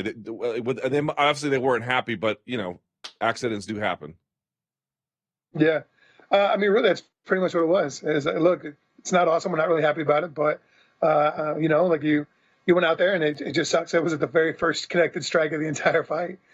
And I told him, I was like, look, man, if there's any way that he can fight tomorrow, which would be Saturday, or any situation, he's the only guy I really want to fight. I think it'd be great. I think the fans really want that fight, so if we can get it and run it back really quickly, I'd do it. And then they said they didn't know if he'd be able to do it or not. And then that's when the conversation of May 11th came up in Chicago. And obviously I'm from Illinois and I live in the Midwest. And I feel like if I got to fight Kharitonov in Chicago, I'd bring 1,000 people there. I think it would be absolutely bananas. My hometown would empty out, and where I live at now would empty out to come up there. So hopefully that's the case, if that's the situation. If not, then I got some family stuff. I got my mom has some issues I had to help her out with and help my family out with. So I think I might be wrapped up for a little while with some of that stuff. But hopefully I can get back in soon. Does it have to be Kharitonov? Who else makes sense for the fight? I don't know. You versus Congo would be kind of interesting. Yeah, I guess. But didn't they say that Congo earned a title shot if he beat whoever won between him and Minikov? Yeah, I mean, he's on an 8-fight win streak. I'm just saying, like, I'm thinking out loud. I don't know what they're going to do. I don't know what Bader's going to do. But, yeah, he's supposed to be getting the next crack. But, you know, you never know with these things. You do. I agree. Let me turn this off here. Hold on. Sorry about that. Yeah, I don't know. I'd certainly fight Congo again. I mean, I don't think Congo really fights much at all. I think he backpedals and runs cage defense. But when I saw he threw my name, he had my name in his mouth this weekend when he was trying to argue with Bader. But I mean, if that's the case, I mean, I'm not Congo out. I don't mind. I mean, he runs away a lot, so I think it's almost like Congo's a refresher for judges to have to remember cage control and presence, and you can't cower away and run away from a fight and still claim to win it. I just don't think that makes sense. But I mean, hey, if he wants to say my name out loud, I'll punch him in his mouth for it. I don't mind. That's what I get paid to do. What do you make of how, now that it's all over, I haven't had a chance to talk to you. I'm sure you've commented on it, but I wanted to get one here. Now that the heavyweight Grand Prix is all over, how did it go in your mind? It's a very, very complicated question, Lucas. That's why I asked it. I was not a fan of the heavyweight tournament. I was vocal about it initially. I felt like I had earned a title shot. Felt like there should have been a situation in which, or I think there could have been a situation. I think I positioned myself to have a different conversation. I think that inviting light heavyweights into a tournament that's for heavyweights doesn't really make much sense at all. I think they're completely different animals. I think that they're primarily wrestlers. And I think heavyweights, that's the reason why Cain was so unique. That's the reason why Curtis Blades is so unique. Because most heavyweights don't shoot, don't wrestle like that. So it's a rather undeveloped skill in a lot of aspects. And I think that's the reason why people like heavyweights so much, because there's not a lot of dry humping and getting another dude pregnant. A lot of it is throwing hands and letting power speak for itself. And so I think that I was somewhat against it initially. And I was against the way Bader fought me. I didn't like it. I didn't think it was worthy of a heavyweight tournament or a heavyweight fight. But in that same breath, he came out and he knocked Fedor out faster than I did. So if Bader fought Fedor the way that he fought me, then I would have been on my podium or platform talking about this is embarrassing and blah, blah, blah. But he didn't. He went out there and he threw hands and he did a great job and he won up me. So if I were salty about Bader being the heavyweight champ, then I would just be sour grapes. So I feel that Bader did a great job. If there was ever any question of him being invited to that tournament, he answered them, and he vindicated Mr. Coker by going out there and throwing hands and winning. And I'm proud of Bader. As a friend, I'm really happy for him. Professionally, I guess I'm jealous because he bettered me in a skill set that I've never developed. And he won up me by knocking out Fedor faster than I did. So I'm excited. I'm happy for him. Bader stylistically is the worst matchup I could possibly have. And he capitalized on it. So that's kind of how I feel about it. Are champs good for MMA? Pretty much just as honest as I can be there. No, I really appreciate you. That's why you're on the show, because you're candid, and that's what we need more of in MMA, for better, for worse. So do you think like champs, are they good for MMA? Is that a good thing that we're doing this? No, I don't think it is, actually. I think about it, right? Like, I'm happy for those individuals. But I think that classes are classes, and I think that heavyweights are an animal all amongst themselves. So I think there can be interdivisional fights, and I think it's great for the fodder of what if, for fantasy stuff. But I don't think it's great for the evolution of the sport. I don't think it is. I think it muddies the waters and it negates. Like, for example, if I were in Bellator, I mean, if I didn't lose a Bader, pretty good chance I'd have a title around my waist for Bellator, and I'd be, what's that? I don't know. Assuming that this fight never happened, I'd be 4-0 or 5-0 or something like that in Bellator now. But now I'm, I think, 4-1 in Bellator, and my only loss is to a light heavyweight, right? So that still counts as a loss on my record, even though it wasn't really a heavyweight fight, but it was, because it was a light heavyweight that made heavyweight. So I mean, it's just, I feel like it's just a totally different animal. If for example, when Rory McDonald tried to fight Mousasi, Rory McDonald's not an 85er, he's a 70er. Mousasi's an 85er that fights a 205 sometimes, but could absolutely go out there and demolish somebody like that, because wrestlers typically have that skill set that has been developed, whether you're an 85 or a 70 pounder or even a 205er. Like I said, heavyweights typically don't have that type of defense. Now, I'm saying that, and I'm obviously biased because I never developed that skill set. It was something I didn't do in college. I was obviously never an All-American in wrestling, multiple times for that matter. And I learned everything I know on the fly just coming up from the UFC. So I don't know. Like I'm salty about about light heavyweights being invited. And I think Bellator's tournament was exciting enough with the heavyweights that we had on the roster. I don't think we needed to add name value to it. Let me ask you this. What was this thing you put on Twitter this is my life. I'm out here talking about ways in which to cleanse one's genitals. Ballwash.com. So so hold on. You have these services. Quip, for example, is for teeth brushing. You got like Dollar Shave Club. And the thing is, they send you one like every so often for either, to whatever the service is. It's just this one that's renewal. You have one now. Yep. Here we are talking about your balls, for your balls, Matt Mitrione. You know, how amazing, how incredibly ironic was the fact that my primary sponsor was a ball wash and I kicked it in his balls, right? Like, what kind of great advertising could ball wash ever have paid for? I think there should have been an incentive, like a hitter. Like, if you get 2 million views on this blip or whatever, I get extra kickers on that. So what is this? Got the best advertisement money possible. What is this? What do you get with Ball Wash? They're not sponsoring the show. I'm just curious. Yeah, they send out. Actually, you know what? They've got some really nice fragrances for your scones, and it's funny because what's it called? What's that? The Old Spice. Like, they started running those commercials like men have skin too. Because not everything that smells good is just for women. Yeah. And I was like, absolutely. So this is great. So look, it's for your balls, your butt, and your body, baby. It's ready. This is the evolution of dude wipes, huh? You know what? Had I had dude wipes on my butt and ball wash on my junk, who's going to sponsor my chode?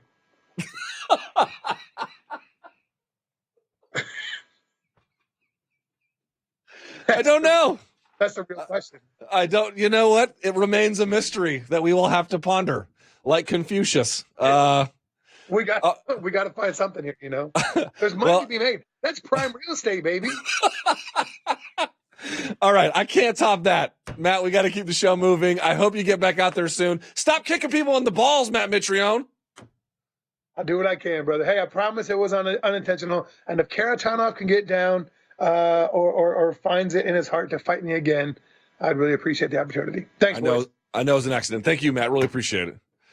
Oh, you know what? Let me tell you something. For folks who may not know, my family does not know what I do. They don't even know I have the show. My wife knows, but like my Thomas family, I love them, but they don't know that I do this. They've never seen an episode of it, so I can just say this stuff without any consequence. It's not like they're not proud of me, but they don't really care. And sometimes I'll be honest, sometimes I get a little sad that they don't watch. It's like, I feel like I've invested a lot of time to get where I've gotten in MMA, and it'd be nice if there was a little bit more commitment to it, but I get it because they don't really like MMA. And then there are interviews like that where it's like, yeah, maybe it's for the best. My family's kind of checked out on my career. All right, it's time now for the sound off.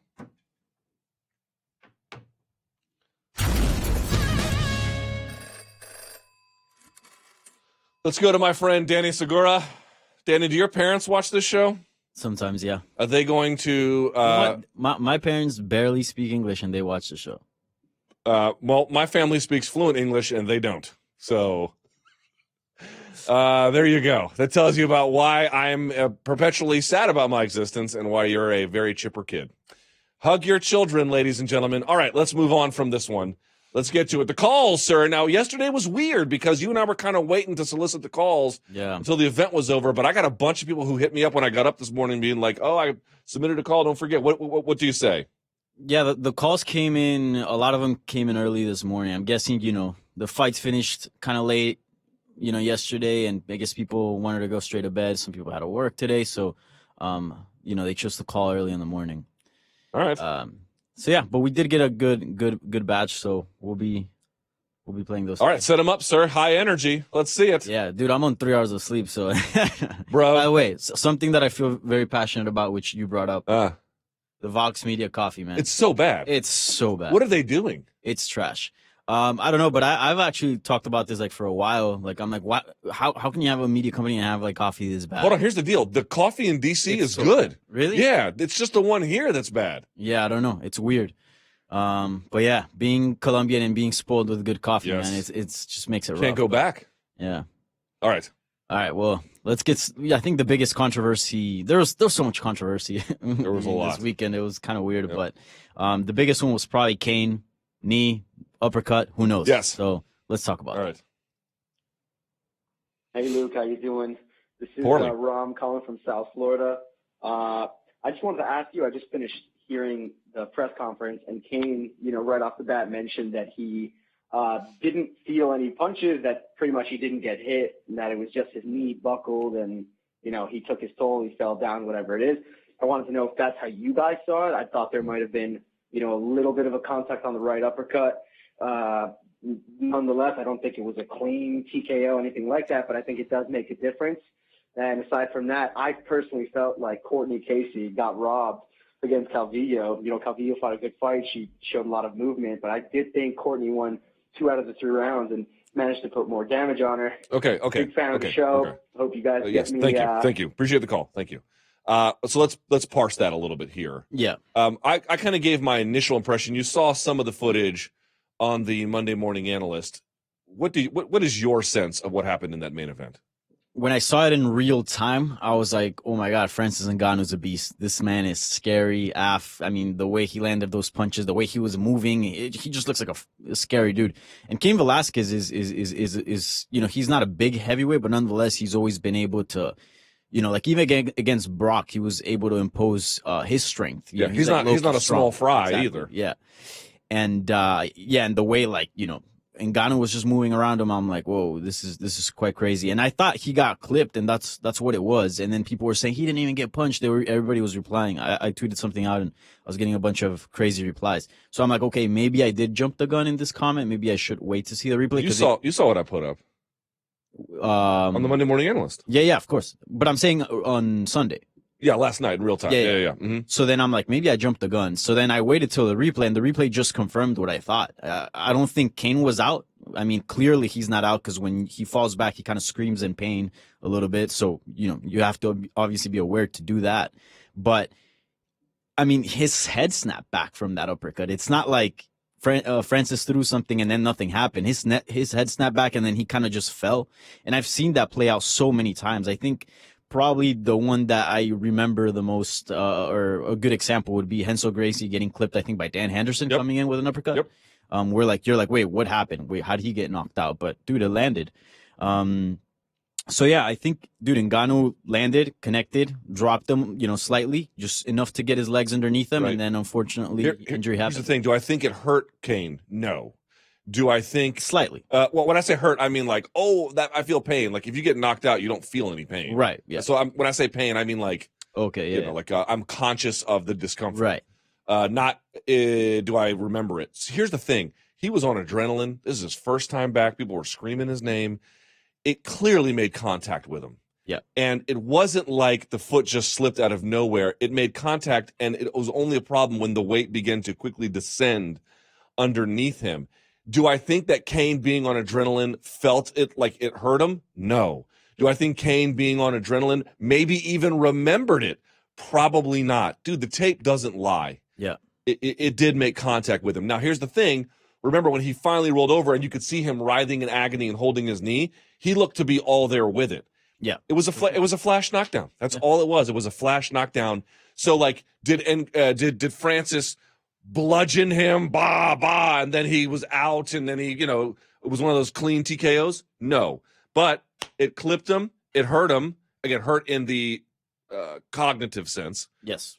and he dropped, his knee gave out, and then that was the end of the fight. So it's a combination of Francis having the most terrifying power I think I've ever seen, but it wasn't a full-on shot, but it was enough to cause enough problems where then the joint integrity of his knee gave out. I made this point last night. How about Mirko Krokop? Now, he got knocked all the way out when he fought Gabriel Gonzaga. Remember his foot got twisted underneath? Yeah, it looked ugly. So go back and look at what Herb Dean did. The first thing Herb Dean did when he stopped the fight was pull up Mirko's leg so it would unwind back into normal position. Sometimes when these guys fall, they fall at awkward angles. That was the different one. He went all the way out. Yeah. And my only point is, I'll wrap up here. It was a miniature version of that. Yeah, and you made a great point about it on your post fight like special. I got to tune into it for a bit, where it was like once you get clipped and your legs go under you, there's no technical fall like you do in jiu-jitsu or anything like that. Yeah. You just fall wherever you're at, you know. Yeah. And it just so happened to be that he was kind of shooting for the shot, so it was just bad luck,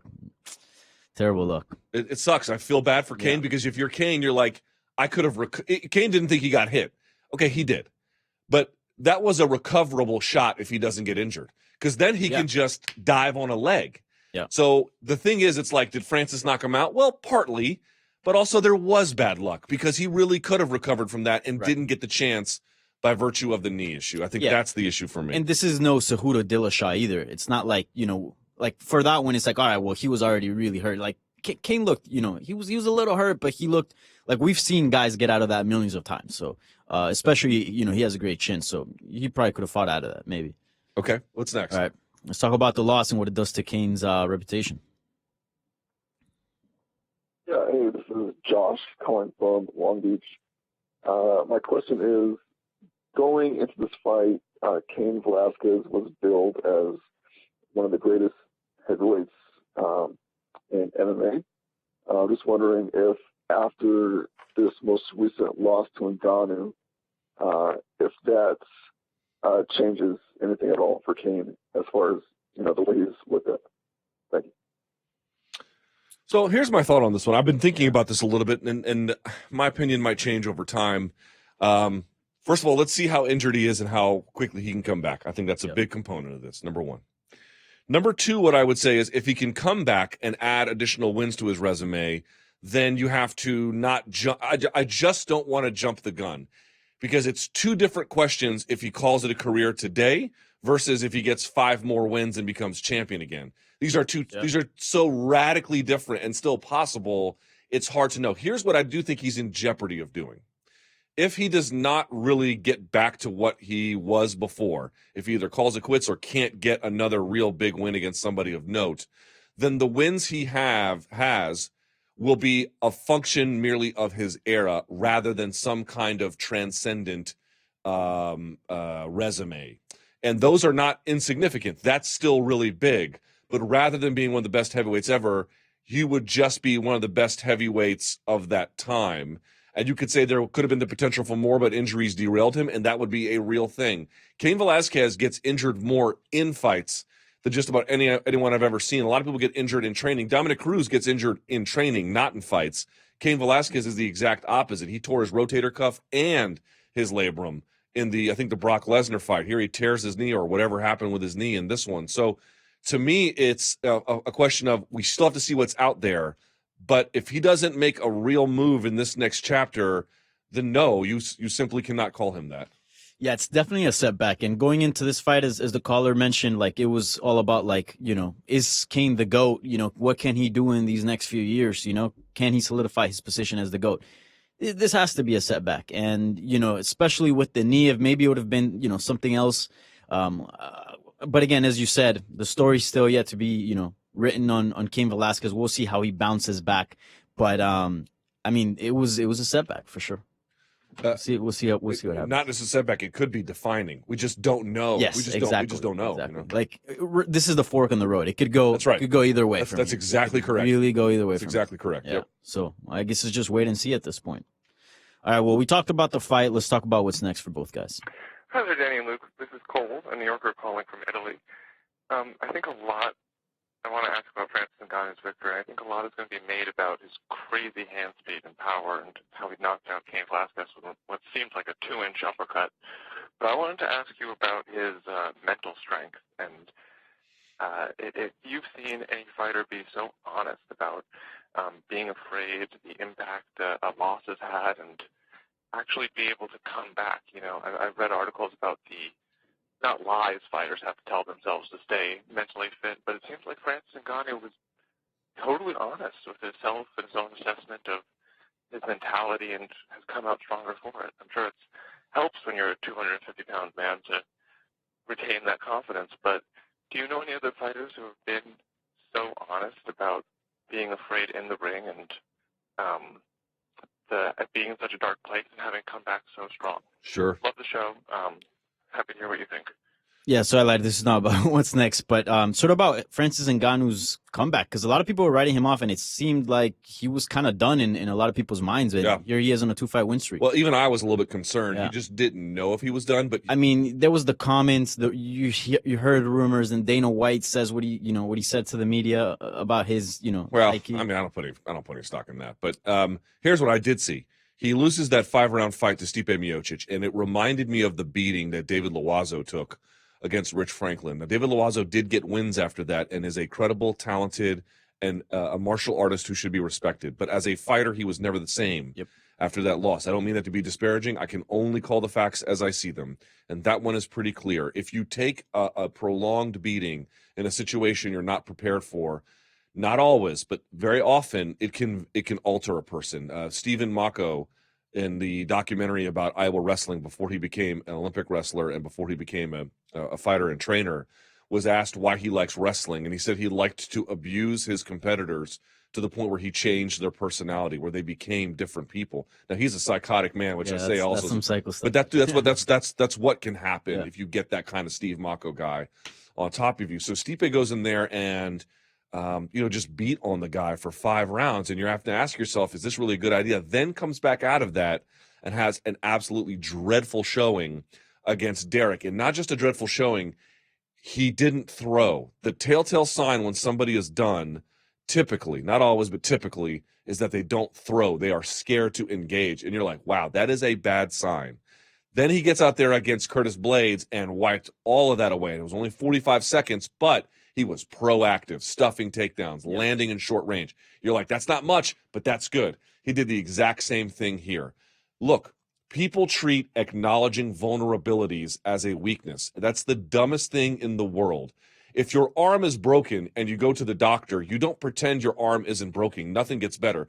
You say, my arm is broken. I would like to seek treatment about it. Your mind can play tricks on you. People think your mind just needs to be steeled all the time. And there is a moment for that. Your mind cannot learn to steel itself unless it learns to overcome its vulnerabilities. You cannot overcome vulnerabilities long term unless you acknowledge they exist and then seek to tackle them. I applaud Francis for doing that. George St. Pierre was another one who did the exact same. Of course he was terrified. Of course he was scared. It just didn't stop him. That's what courage is.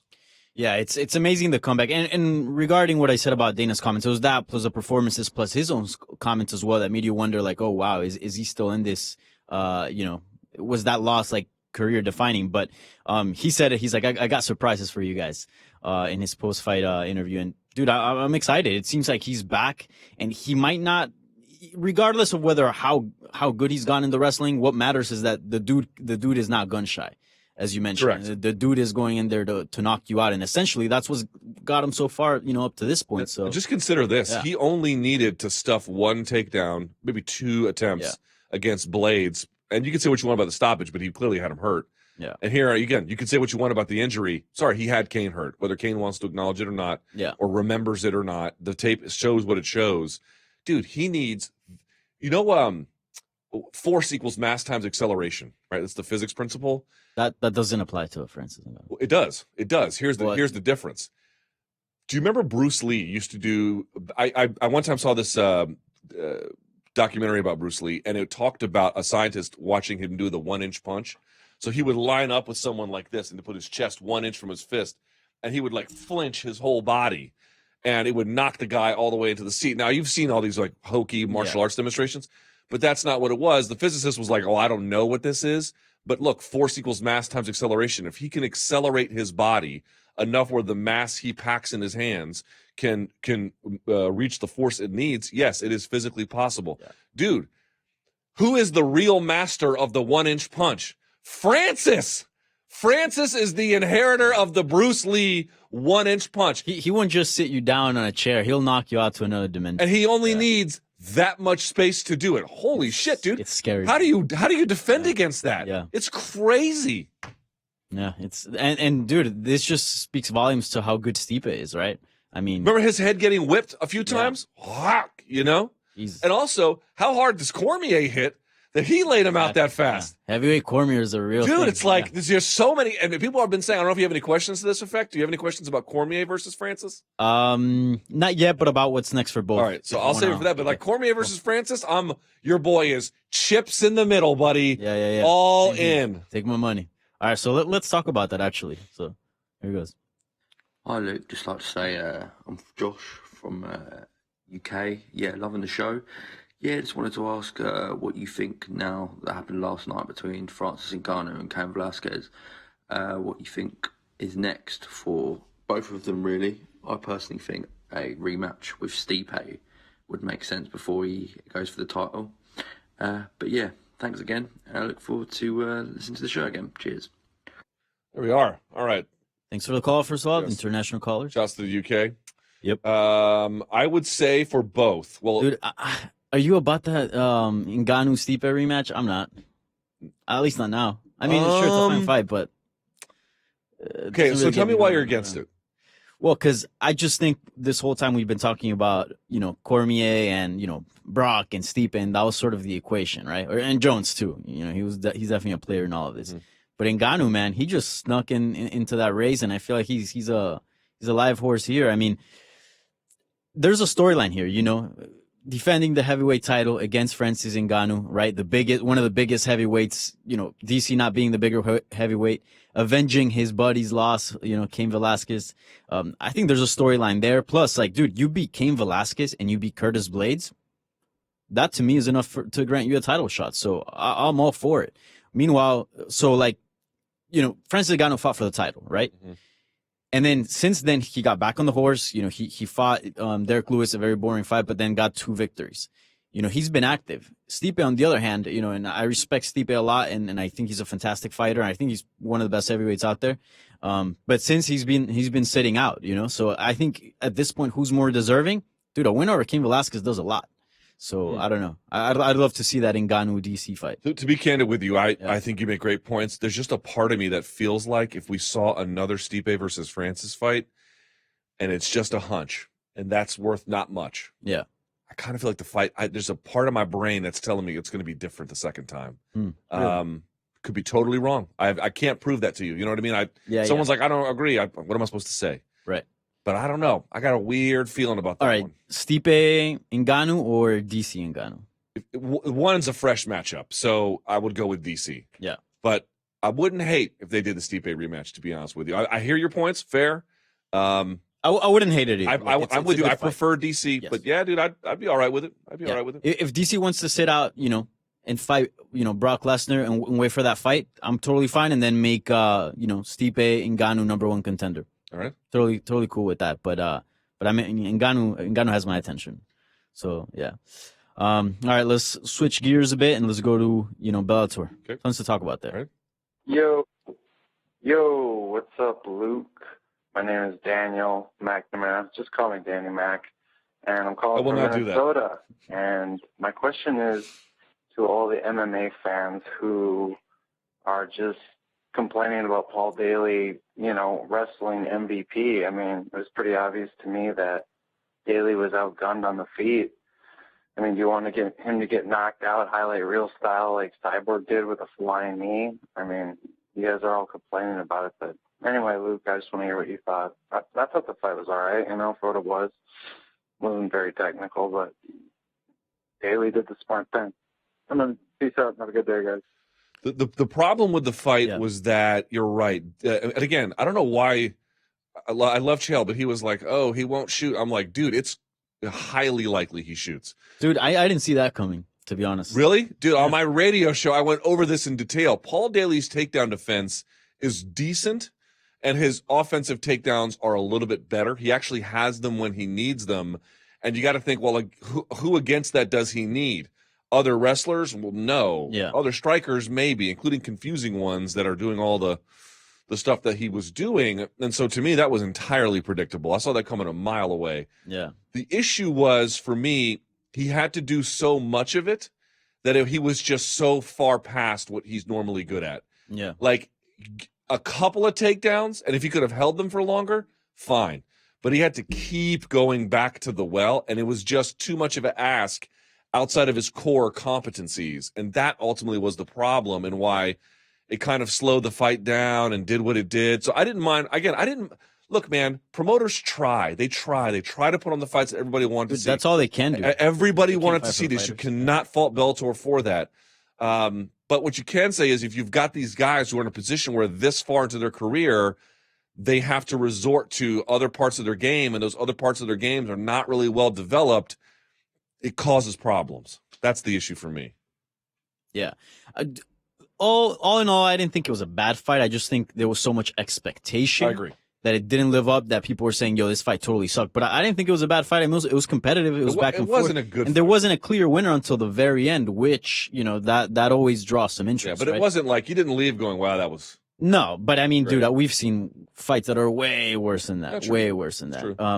But I didn't see it coming. I thought Daly, I know Daly's a vet, but man, like, for example, fighting Nick Diaz at his own game, like, Daly's one of those guys that, like, he'll not back down. If you're down to scrap, he's down to scrap. So I thought he was going to play a little more. I mean, it wouldn't have surprised me to see a takedown here and there, but the amount of time he spent wrestling, that's when I was like, whoa, I did not see that coming. And he was pretty good, actually. He got several takedowns. So he was but like, even then, he wasn't setting him up with strikes a lot of times. He was just diving. Yeah. Luke, could you do better? No, I would do significantly worse. But if we're just talking about what's the highest standard look like, the question is, how far from that are we? And there was some considerable distance. Ben Askren, of course. Oh my God, you see Ben Askren on Twitter on Saturday night? I mean, dude, that man's Twitter is always on fire. Ben, no chill Askren, boy. He will if your wrestling is not up to snuff, boy, he will let you know about it. And again, you have to take that with a grain of salt too. But he does make a point that's like, we're talking about people in the tournament. The wrestling's got to be a little bit better if you're going to rely on it. Anyway, it's just a point to consider. All right, one more. I got time for a couple more. Right. My life is a series of just races Hey, what's all going around on, New York guys? City. My name's Alex, and I'm calling out of Stockton, California. Oh, shit. I just wanted your thoughts on Kron Gracie's UFC debut. He looked really good, and just wondering what you thought might be next for him. He said he wants somebody in the top 10. Could you even see someone as high as maybe Brian Ortega? I think that'd be definitely a fun fight. I just wanted your thoughts on that. Thanks, guys. Let me just put it to you this way. On the ground, he has no peer in that division. Ryan Hall is probably good enough. Probably the closest. And to the point where, when I say no peer, I mean the level of difference between Kron and Ryan is so small that you and I wouldn't be able to detect. People want to see that fight. What a terrible idea that is. Really? I'm about it. You are going to see a fight that you don't want to see. If it goes to the ground, they will negate each other. It will not be filled with scrambles, and Ryan Hall will do everything he can to be on his feet and kick at range. That is the worst idea ever. Really? Yes. I don't know. Terrible. I'm still down to see it. I'm all for bad ideas. All right, fair enough. Here's the thing. Anybody where Kron can body lock with them and they get to the ground, they're all dead. I mean, the thing with Kron Gracie is, like, if you kind of pair him up against a striker that, has all right takedown defense, like, we kind of know how that's going to go, I feel like.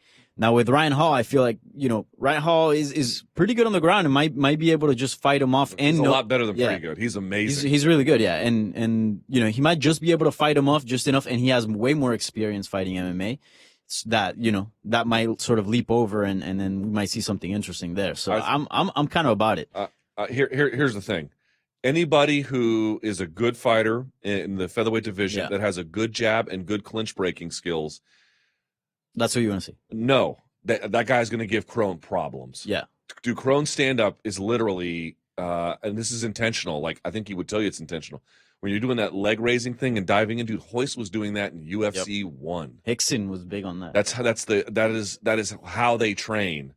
somebody who's going to be who has a good jab and good movement and can clinch break, dude, they're going to, if that's the way he fights, they're going to chew him up a little bit. And I'm not trying to be a hater. I don't know how you can look at that and think otherwise. Yeah. So I would pair him up with somebody who gets incrementally tougher. Let's see somebody who can fight off a couple of takedowns, make him work for it. Because we kind of know once it gets to the ground, bro, you don't have a prayer, you know. So let's see somebody who does on the feet. Yeah. What are your thoughts on him like wanting to like jump at the top 5 or like the top 10? Like he wants a real high level opponent. I thought the Alex Katzers was great to, you know, get him started in the UFC, and he kind of wasn't okay with that. He was saying like Cub Swanson or something like that. Like, you know, that's up there. Here's what I would say. You ever seen Inglourious Bastards? Yeah, of course. Do you remember Brad Pitt's character? Yeah. I forget his name. Captain, what was it? God, what was his name? Captain, I'm looking it up here. All right, Brad Pitt, yeah. Hold on. I want to look up his name because this is the best part. I got it here. Hold on here. Oh, God damn it. Here we go. Hold on. I got it here. I got it. Yeah. Lieutenant Aldo Rain. Yeah. Like, I'm Lieutenant Aldo Rain. And I'm not comparing these people to Nazis. That's not what I'm saying. But there was one scene where someone was like talking about this guy wants to die for his country. And he's like, oblige him. My attitude is if he wants to fight guys, top 5, no, sure, because those guys deserve to be working for title opportunities. Yeah. The top 15, top 10, oblige him. I would want to see how that looks. Honestly, and it's kind of part of the Gracie brand. Like, exactly. You really want to see him get built up? Nah, just throw him in there again. Dude, you're not doing anything to Kron that he doesn't want. He said he wants someone who's going to go after him, try to kill him is what he said. Yeah, okay. Exactly. Oblige him. Yeah, but definitely an interesting addition, fun one to that division. All right, one more. All right, pick. So you want to talk about Holloway Ferguson rumors or what's next for Aljamain Sterling? Also, top prospects of the weekend. No, let's do Holloway and Tony F. Ooh, let's address that. Hey, Luke and Danny. This is Marcus calling from San Diego. I was wondering what you guys make of these Holloway Ferguson 236 rumors. And also, is there any word on where this thing is going to take place, UFC 236? Thanks a lot. Keep up the great work. Goodbye. That was good. That was a nice high energy, right? He hangs up like my dad does. Goodbye. You know. I don't know anything about what 236 is going to be. I don't think that they know anything. Yeah, no, they haven't. All right. Here's the thing about that. First of all, let me just make a point. I've been trying to get. I'm going to pull back the curtain here a little bit. I've been trying to get Tony Ferguson on this show. We got close once, but there's a reason why he doesn't do interviews. No one can get him. Yeah. And so let me just put this out. A few other key lightweight players want to go on the show, but nobody wants to talk yet until there's sort of. Oh no. Here's the thing. Let me just put this out here. Be respectful. Put the camera on me, please, back there in the boys. I want to make a plea to our listeners. If you guys want to see Tony Ferguson on the MMA Hour, I am even willing to go and fly to Oxnard, wherever he is, and film him at his gym. I have told him this, okay? If you guys want to see Tony Ferguson either in that capacity or on Skype on the MMA Hour, respectfully, kindly tweet him. Let him know. Let him know that this is the place for him to talk, because I've been wanting to talk to him since the Pettis win. We were supposed to get him on, he got the time wrong, and we haven't been able to get him back on since. I have such respect for Tony Ferguson. I want to see him on the show, and I need your help to convince him to come on. So please tweet him or Instagram him. Be respectful, be kind, but encourage him to do it. Now, to answer the question about what the guy was saying, look, man, I am all in on a Tony Ferguson, Max Holloway fight. Can't hate on it. It's impossible to dislike. Dude, you cannot do that to Dustin Poirier. You cannot do that. It is so unfair to do that. I, of course, would love to see Tony Ferguson fight Max. Are you kidding me? The dreams come true. But at some level, you gotta pay people what they are owed. And dude, Dustin Poirier has been out there thugging it in that 155-pound division. He is owed either an interim opportunity, a number one contender opportunity, something clear, definable, and it needs to be now. Yeah. If what you're doing is an interim title, I think Ferguson versus Dustin Poirier is the way to go. Those two are the most deserving contenders at the moment. If Holloway wants to come up to 155, I'd love to see him get a fight before he actually gets a title shot. So, dude, Nate Diaz, Conor McGregor, heck, even the Anthony Pettis rematch at 155, Cowboy Cerrone, you name it. Holloway versus anybody is a fun fight. So the UFC doesn't really have to worry about that. But I do think it's a little extra to put him up in an interim title fight against Ferguson when you got so many deserving guys, especially Dustin Poirier out there. I agree with you on that. Yeah, and by the way, Volkanovski needs an opportunity at somebody big, and other guys at featherweight. Dude, there are. Yeah, he's got contenders down there. Keep it normal for just a little bit longer. A little bit longer. All right, man. I don't have time anymore because I have to go do my other job. But you did a great job this whole weekend. I know you're tired as balls. I am too. Cafe will keep us alive, my friend. Yes, it really will. Good job, and thank you so much. I appreciate it. All right, let's go now to the Skype machine. Our next guest is the co-headliner for UFC 235, the biggest card of the year already, and he's going to be fighting for the light heavyweight title. Lionheart makes his return to the show. Anthony Smith. Hi, Anthony. How are you? I'm good, Luke. How are you? Anthony, how is it that you're a fighter who trains every day? I'm a lowly media loser, and I look like death, and you look fresh as a daisy. Look at you, ready to go. Yeah, fresh off a plane, back here in Denver, and gonna finish up this last hard week of camp. Okay, so you went home for the weekend? What do you mean? I go home every weekend. Do you really? Wow. Do you fly? Do you drive? How do you get there? Yeah, I fly. I leave Friday night after sparring, and then I'm back Monday. And so you're trying to do the dad and the husband thing or something, right? Yeah, man. I love it out here in Denver, but I don't think that I'd be able to stay out here for a full 8 or 9 weeks or whatever it is without seeing my family. I'm kind of a sissy when it comes to that. So I travel back and forth every weekend. But what is the trade-off there? On the one hand, the positives are obvious, right? You get to be with your family, you get to see your kids, so that's a no-brainer. How much of a tax on your life and your energy and your well-being is it? I don't think it's as bad as a lot of people would expect. My jiu-jitsu coach still lives in Omaha, so I still have my strength and conditioning program and my boxing coach at home, so I don't really miss anything training-wise. I guess the trade-off would be it's just a pain in the ass to travel twice every weekend. Do you have that global entry thing where you can just waltz through the airport? No, I don't actually. Dude, my wife got it. It's a game changer. Is it? I need to do that. I need to just get it out of the way. Just set it up and get it done. All right, man. So let's talk about it here a little bit. I want to talk about Jon Jones specifically, but let's talk about the training out there in Colorado. Now, you're at Factory X, as I understand it, right? I am, with Mark Montoya. Yeah. Tell me about Mark and yours relationship. How did it get started, and what keeps it together? Well, I've always had a connection with Chris Camozzi, and Chris was one of Mark's first fighters as far as MMA goes. And, a couple of years ago, I was looking to kind of switch things up. I knew I needed a little bit more than I was getting. And I've always heard about how great of a coach Mark was. So I came out, I checked it out for a week, and Andrew Sanchez was our first fight together. And I really think that not only in fighting, but in life in general, everything's about your connection with other people. And Mark and I's connection is solid. I think he just understands me better than anyone else does, and it's working out really good for me. What is it that he understands about you, your strengths and your weaknesses, and how to raise one and combat the other? Like, when you say that, what do you mean exactly? He doesn't treat every fighter the same. As he gets to know you, he gets to know what works best for you. Like, as far as motivation goes, what he says to you in certain moments. We've gotten so tight and we've spent so much time together that Mark can look at me during training and almost see exactly what I'm thinking, and he'll stop the session and we'll have a conversation about whatever's going on in my head. It's almost like we see the same things. I don't know. It's really strange, but it's really working out. All right. It's interesting. When you get to a huge spot like this, I would imagine the teammates play a pretty critical role, not merely in getting you ready, but I wonder, do they say things like, oh man, this is the big one, this is it?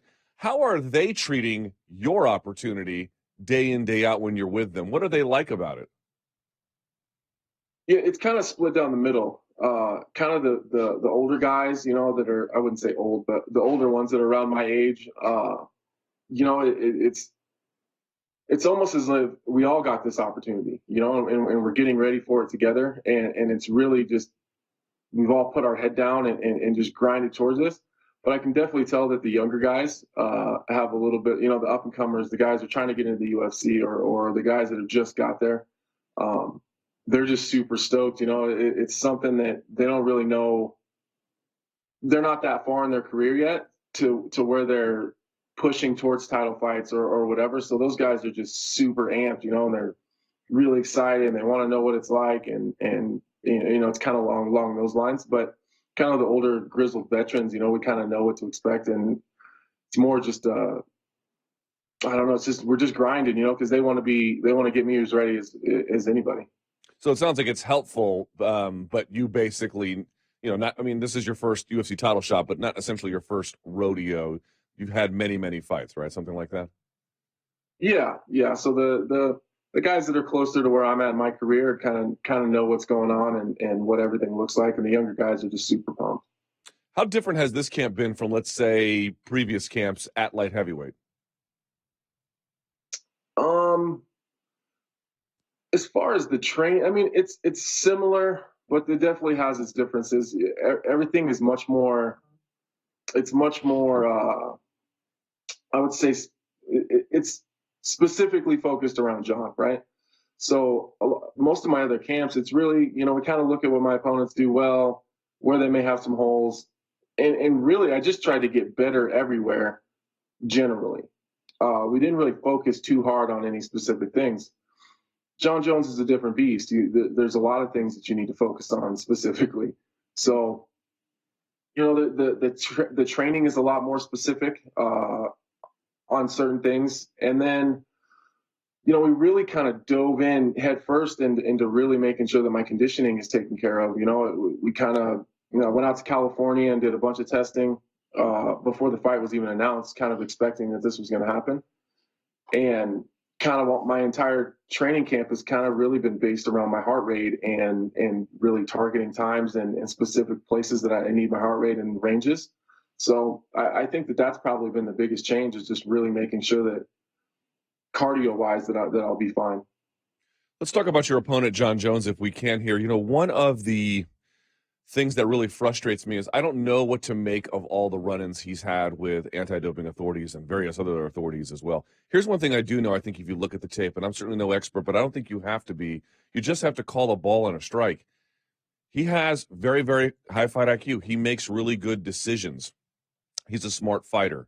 So in preparation for that, do you watch tape of his, I guess first, do you agree with that assessment? And then second, do you watch tape of his more recent fights? Have you looked and examined it, how he competes? Well, first, yeah, I absolutely agree with you as far as his fight IQ and the skill set goes. But honestly, I haven't watched. My coaches have watched a ridiculous amount of Jon Jones film from the beginning all the way until recently. But honestly, I've watched him fight Gustafsson, and I watched it live, and I haven't watched it again. I don't want to wrap myself up, and I don't want to get lost in what Jon does, what he doesn't do, what I'm, you know, and then because then in my head I'm going to start rolling through all the stuff that I've seen, and then we're going to be in front of each other, and I'm going to be expecting certain things. I'm going to be thinking I see a tell, and maybe I don't really see it, and maybe I'm making stuff up in my head. I don't even want to get wrapped up into that. So my coaches watch it. Mark watches it specifically. And then we just work on the game plan that he comes up with. So honestly, I haven't watched other than watching him fight Gustafsson live, I haven't watched Jon fight in a handful of months. So then how does one strategically prepare for this, right? I mean, is it the idea that you can't look at his old fights and discern where everyone else went wrong? Like, how do you know what the right path is strategically without, or I know your coaches are viewing it, but I'm asking you for your own, let's say, comfort at night. How do you know you have the right strategic approach given all those other contexts? You know, it sounds really, really goddamn silly, but I just believe in Mark. So if he says that this is going to happen or this is not going to happen, or, you know, this whatever technique is going to be open and here's how I want you to counter it, then I just that's all I think about. I just think about what Mark has put in front of me. And then that's what I focus on. You know, I have training partners that we mirror him as much as we can. And then we just train it over and over and over and over. And I just hope that when I see it, it'll be familiar. All right, so let's talk about this. You have been one of the guys who has typically been really good. No, it's interesting. Some people interpret my hum as condescending, but it's not that at all. It is, I have to think about that more. It's interesting. I hadn't considered things in certain ways. I don't know anyone in my life who I have that much trust in other than my wife, but she doesn't have that kind of advice for like my own profession. You know what I mean? Like, I don't have that person in my life that you do. Does that make sense? So when I hear a fighter say they have such deep faith, it's, I don't know what that's like. Any different. It's not any different than any of the other fights that I've had with Mark. When I was younger in my career, I really put a lot of time into obsessing over watching film. And then I would get in there and it would just freeze me because now I'm looking for something that hasn't happened yet. And as I've gotten further along in my career, and I figured out that if I just trust in Mark to put those things in front of me when I need to see them, when Jon does it, then I'll know exactly what he's talking about. And it kind of sounds like it's a little bit of a game, and it kind of is to me, you know, like, you know, in the Hector fight, he said over and over and over that he was going to kill me with leg kicks, you know, that he was going to just rip the leg kicks over and over and over. And instead of watching Hector do it, I just waited for it, and they came. And because I didn't buy into what Mark was saying, I kind of didn't even consider it was going to happen. So that was kind of my learning experience, that I just need to trust what he says. All right, fair enough. You normally like talking to the media. Has it been a little bit different this time? I mean, certainly you're gracious with your time. That's not what I mean. What I'm suggesting is when you were on that rise up this past year, all the questions were a lot about like, hey, how's it going? This is great. How awesome. And now it feels like the questions, the tenor, as I look at my media brethren, they've switched a little bit, right? Because of the nature of the matchup and because there is this, let's be honest about it, there's a lingering doubt about some of your upside here. Has that been annoying as a change? No. I always enjoy talking to the media, but you're very right that instead of the, hey, great win, what are you looking to do next, or what's your plan in this fight, or whatever, it's more, all right, so everyone thinks that he's going to kick your ass. How does that make you feel? That's kind of the rhetoric that's kind of going along. But I don't mind it at all, man. I expected this. You know, I expected when I started talking about fighting Jon, when I was getting ready to fight Shogun, I knew that the topic of the conversations were going to be much different, and the questions were going to be formulated a little bit differently. If I had to ask you what this fight is about, what would you say? I mean, a belt, more money, status, respect, legacy, identity, self-actualization? Why are you? What is this fight about? It's about the world title. I wouldn't be. I feel like I'd be preparing, and I'd feel exactly the same way if it was Gustafsson or if it was Cormier or whoever. It's not about Jon Jones, and I think that's what's kind of thrown everybody off. Is I'm not attacking Jon Jones. I'm not attacking who he is as a person. I'm not even talking about the things that he's done wrong because I don't care. I really don't. This is about the gold belt that he has around his waist, and that's it. That's all I care about. Yeah, interesting. I saw you had a run-in on social media with Colby Covington. He was out there. Yeah. He's out there poking the bear as he normally does, and you didn't appreciate that. I'm wondering why you even responded at all, and then what was the situation that you referenced there where you had, I think, suggested that you guys had a face-to-face meeting and he did not respond favorably to it. What was that all about?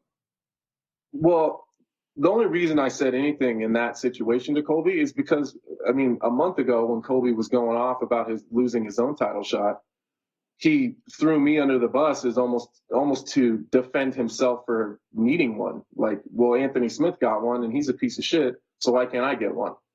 And I just, it's the same with the Luke Rockhold thing. Like, I just hate people that are just assholes for no reason. Like, I don't have any issue with Colby, and I've never had any issue with Colby.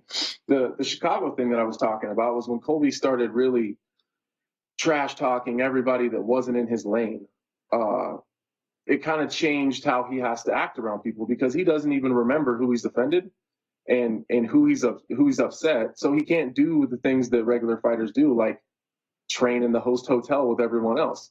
So my manager owns a gym in Chicago. So when we were both there fighting on that card, I just trained at my manager's gym because it's more comfortable there. Typically, I would stay in the host hotel with everyone else. But it's not anywhere close to where the hotel was. It was a significant jaunt away. So I'm there working out, and then Colby comes in because he has to find somewhere as far away from UFC fighters as he can get to train, not knowing that, it's owned by one of the managers of some of the guys in the UFC. And then he gets there, and he's the most skittish person I've ever seen. He looks like a scared cat when he's not around all the cameras, because and I understand what he's doing. I get it.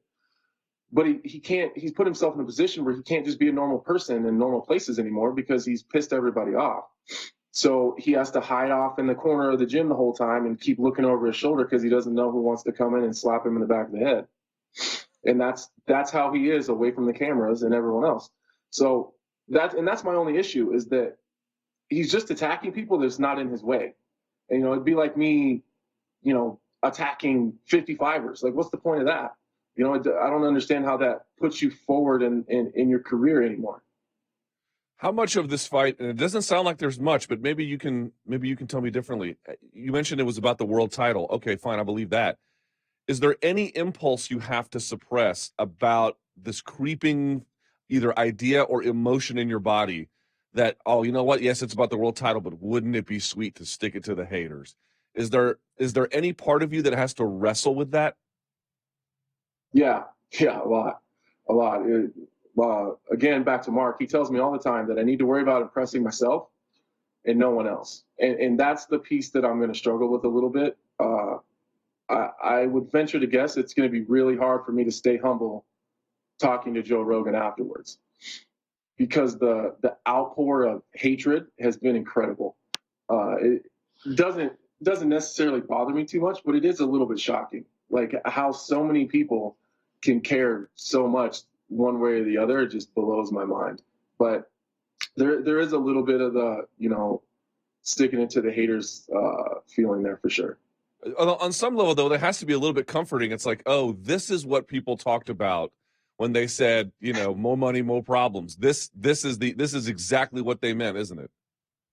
For sure. When it first happened, it was a little bit shocking when it first started, but honestly, at this point, I've kind of gotten used to it. And as the fight gets closer and closer, I do see that it's changing a little bit. I don't see as many Jon Jones is going to beat your ass, you pussy comments as much anymore. I see a lot of guys hoping. I don't see a whole lot of believers, but I see a lot of people that really, really hope. You know what? I have a theory about that. You want to hear it? Yeah. I'm going to tell you anyway.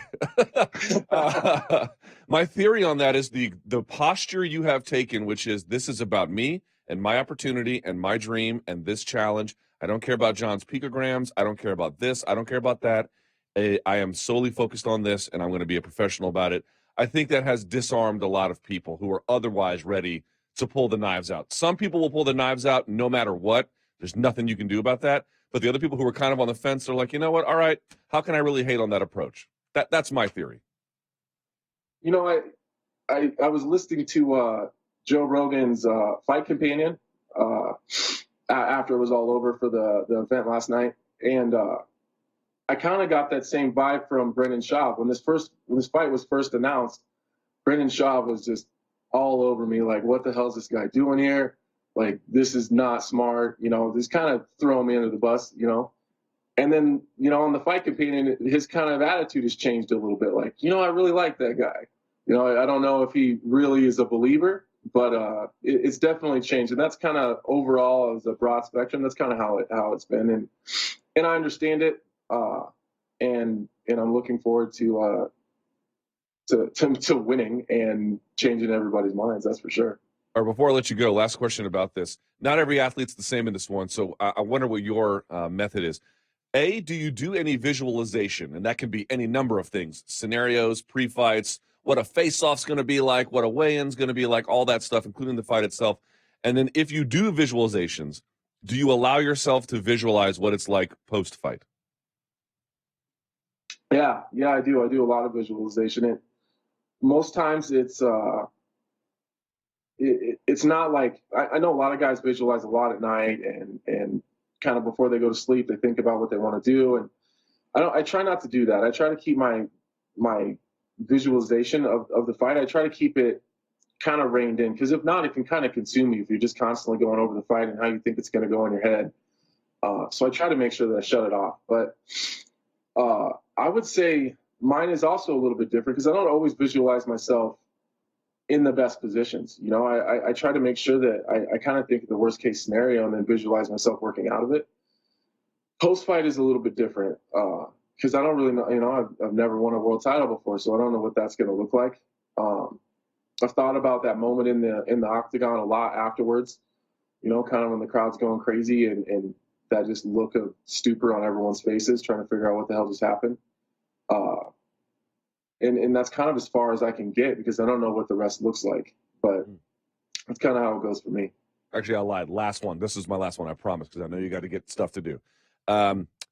There was, over the weekend, before yesterday's fights, Cain Velasquez was asked by TMZ. And by the way, TMZ, if you haven't heard the audio, they just stick a camera in his face. And they're like, could you beat Jon Jones? And he's like, I have groceries. I'm going to my car. Sure, I can. You know, it was one of those things. Anyway, Jon responded and was like, you know, my heavyweight days are inevitable. Well, now Cain loses.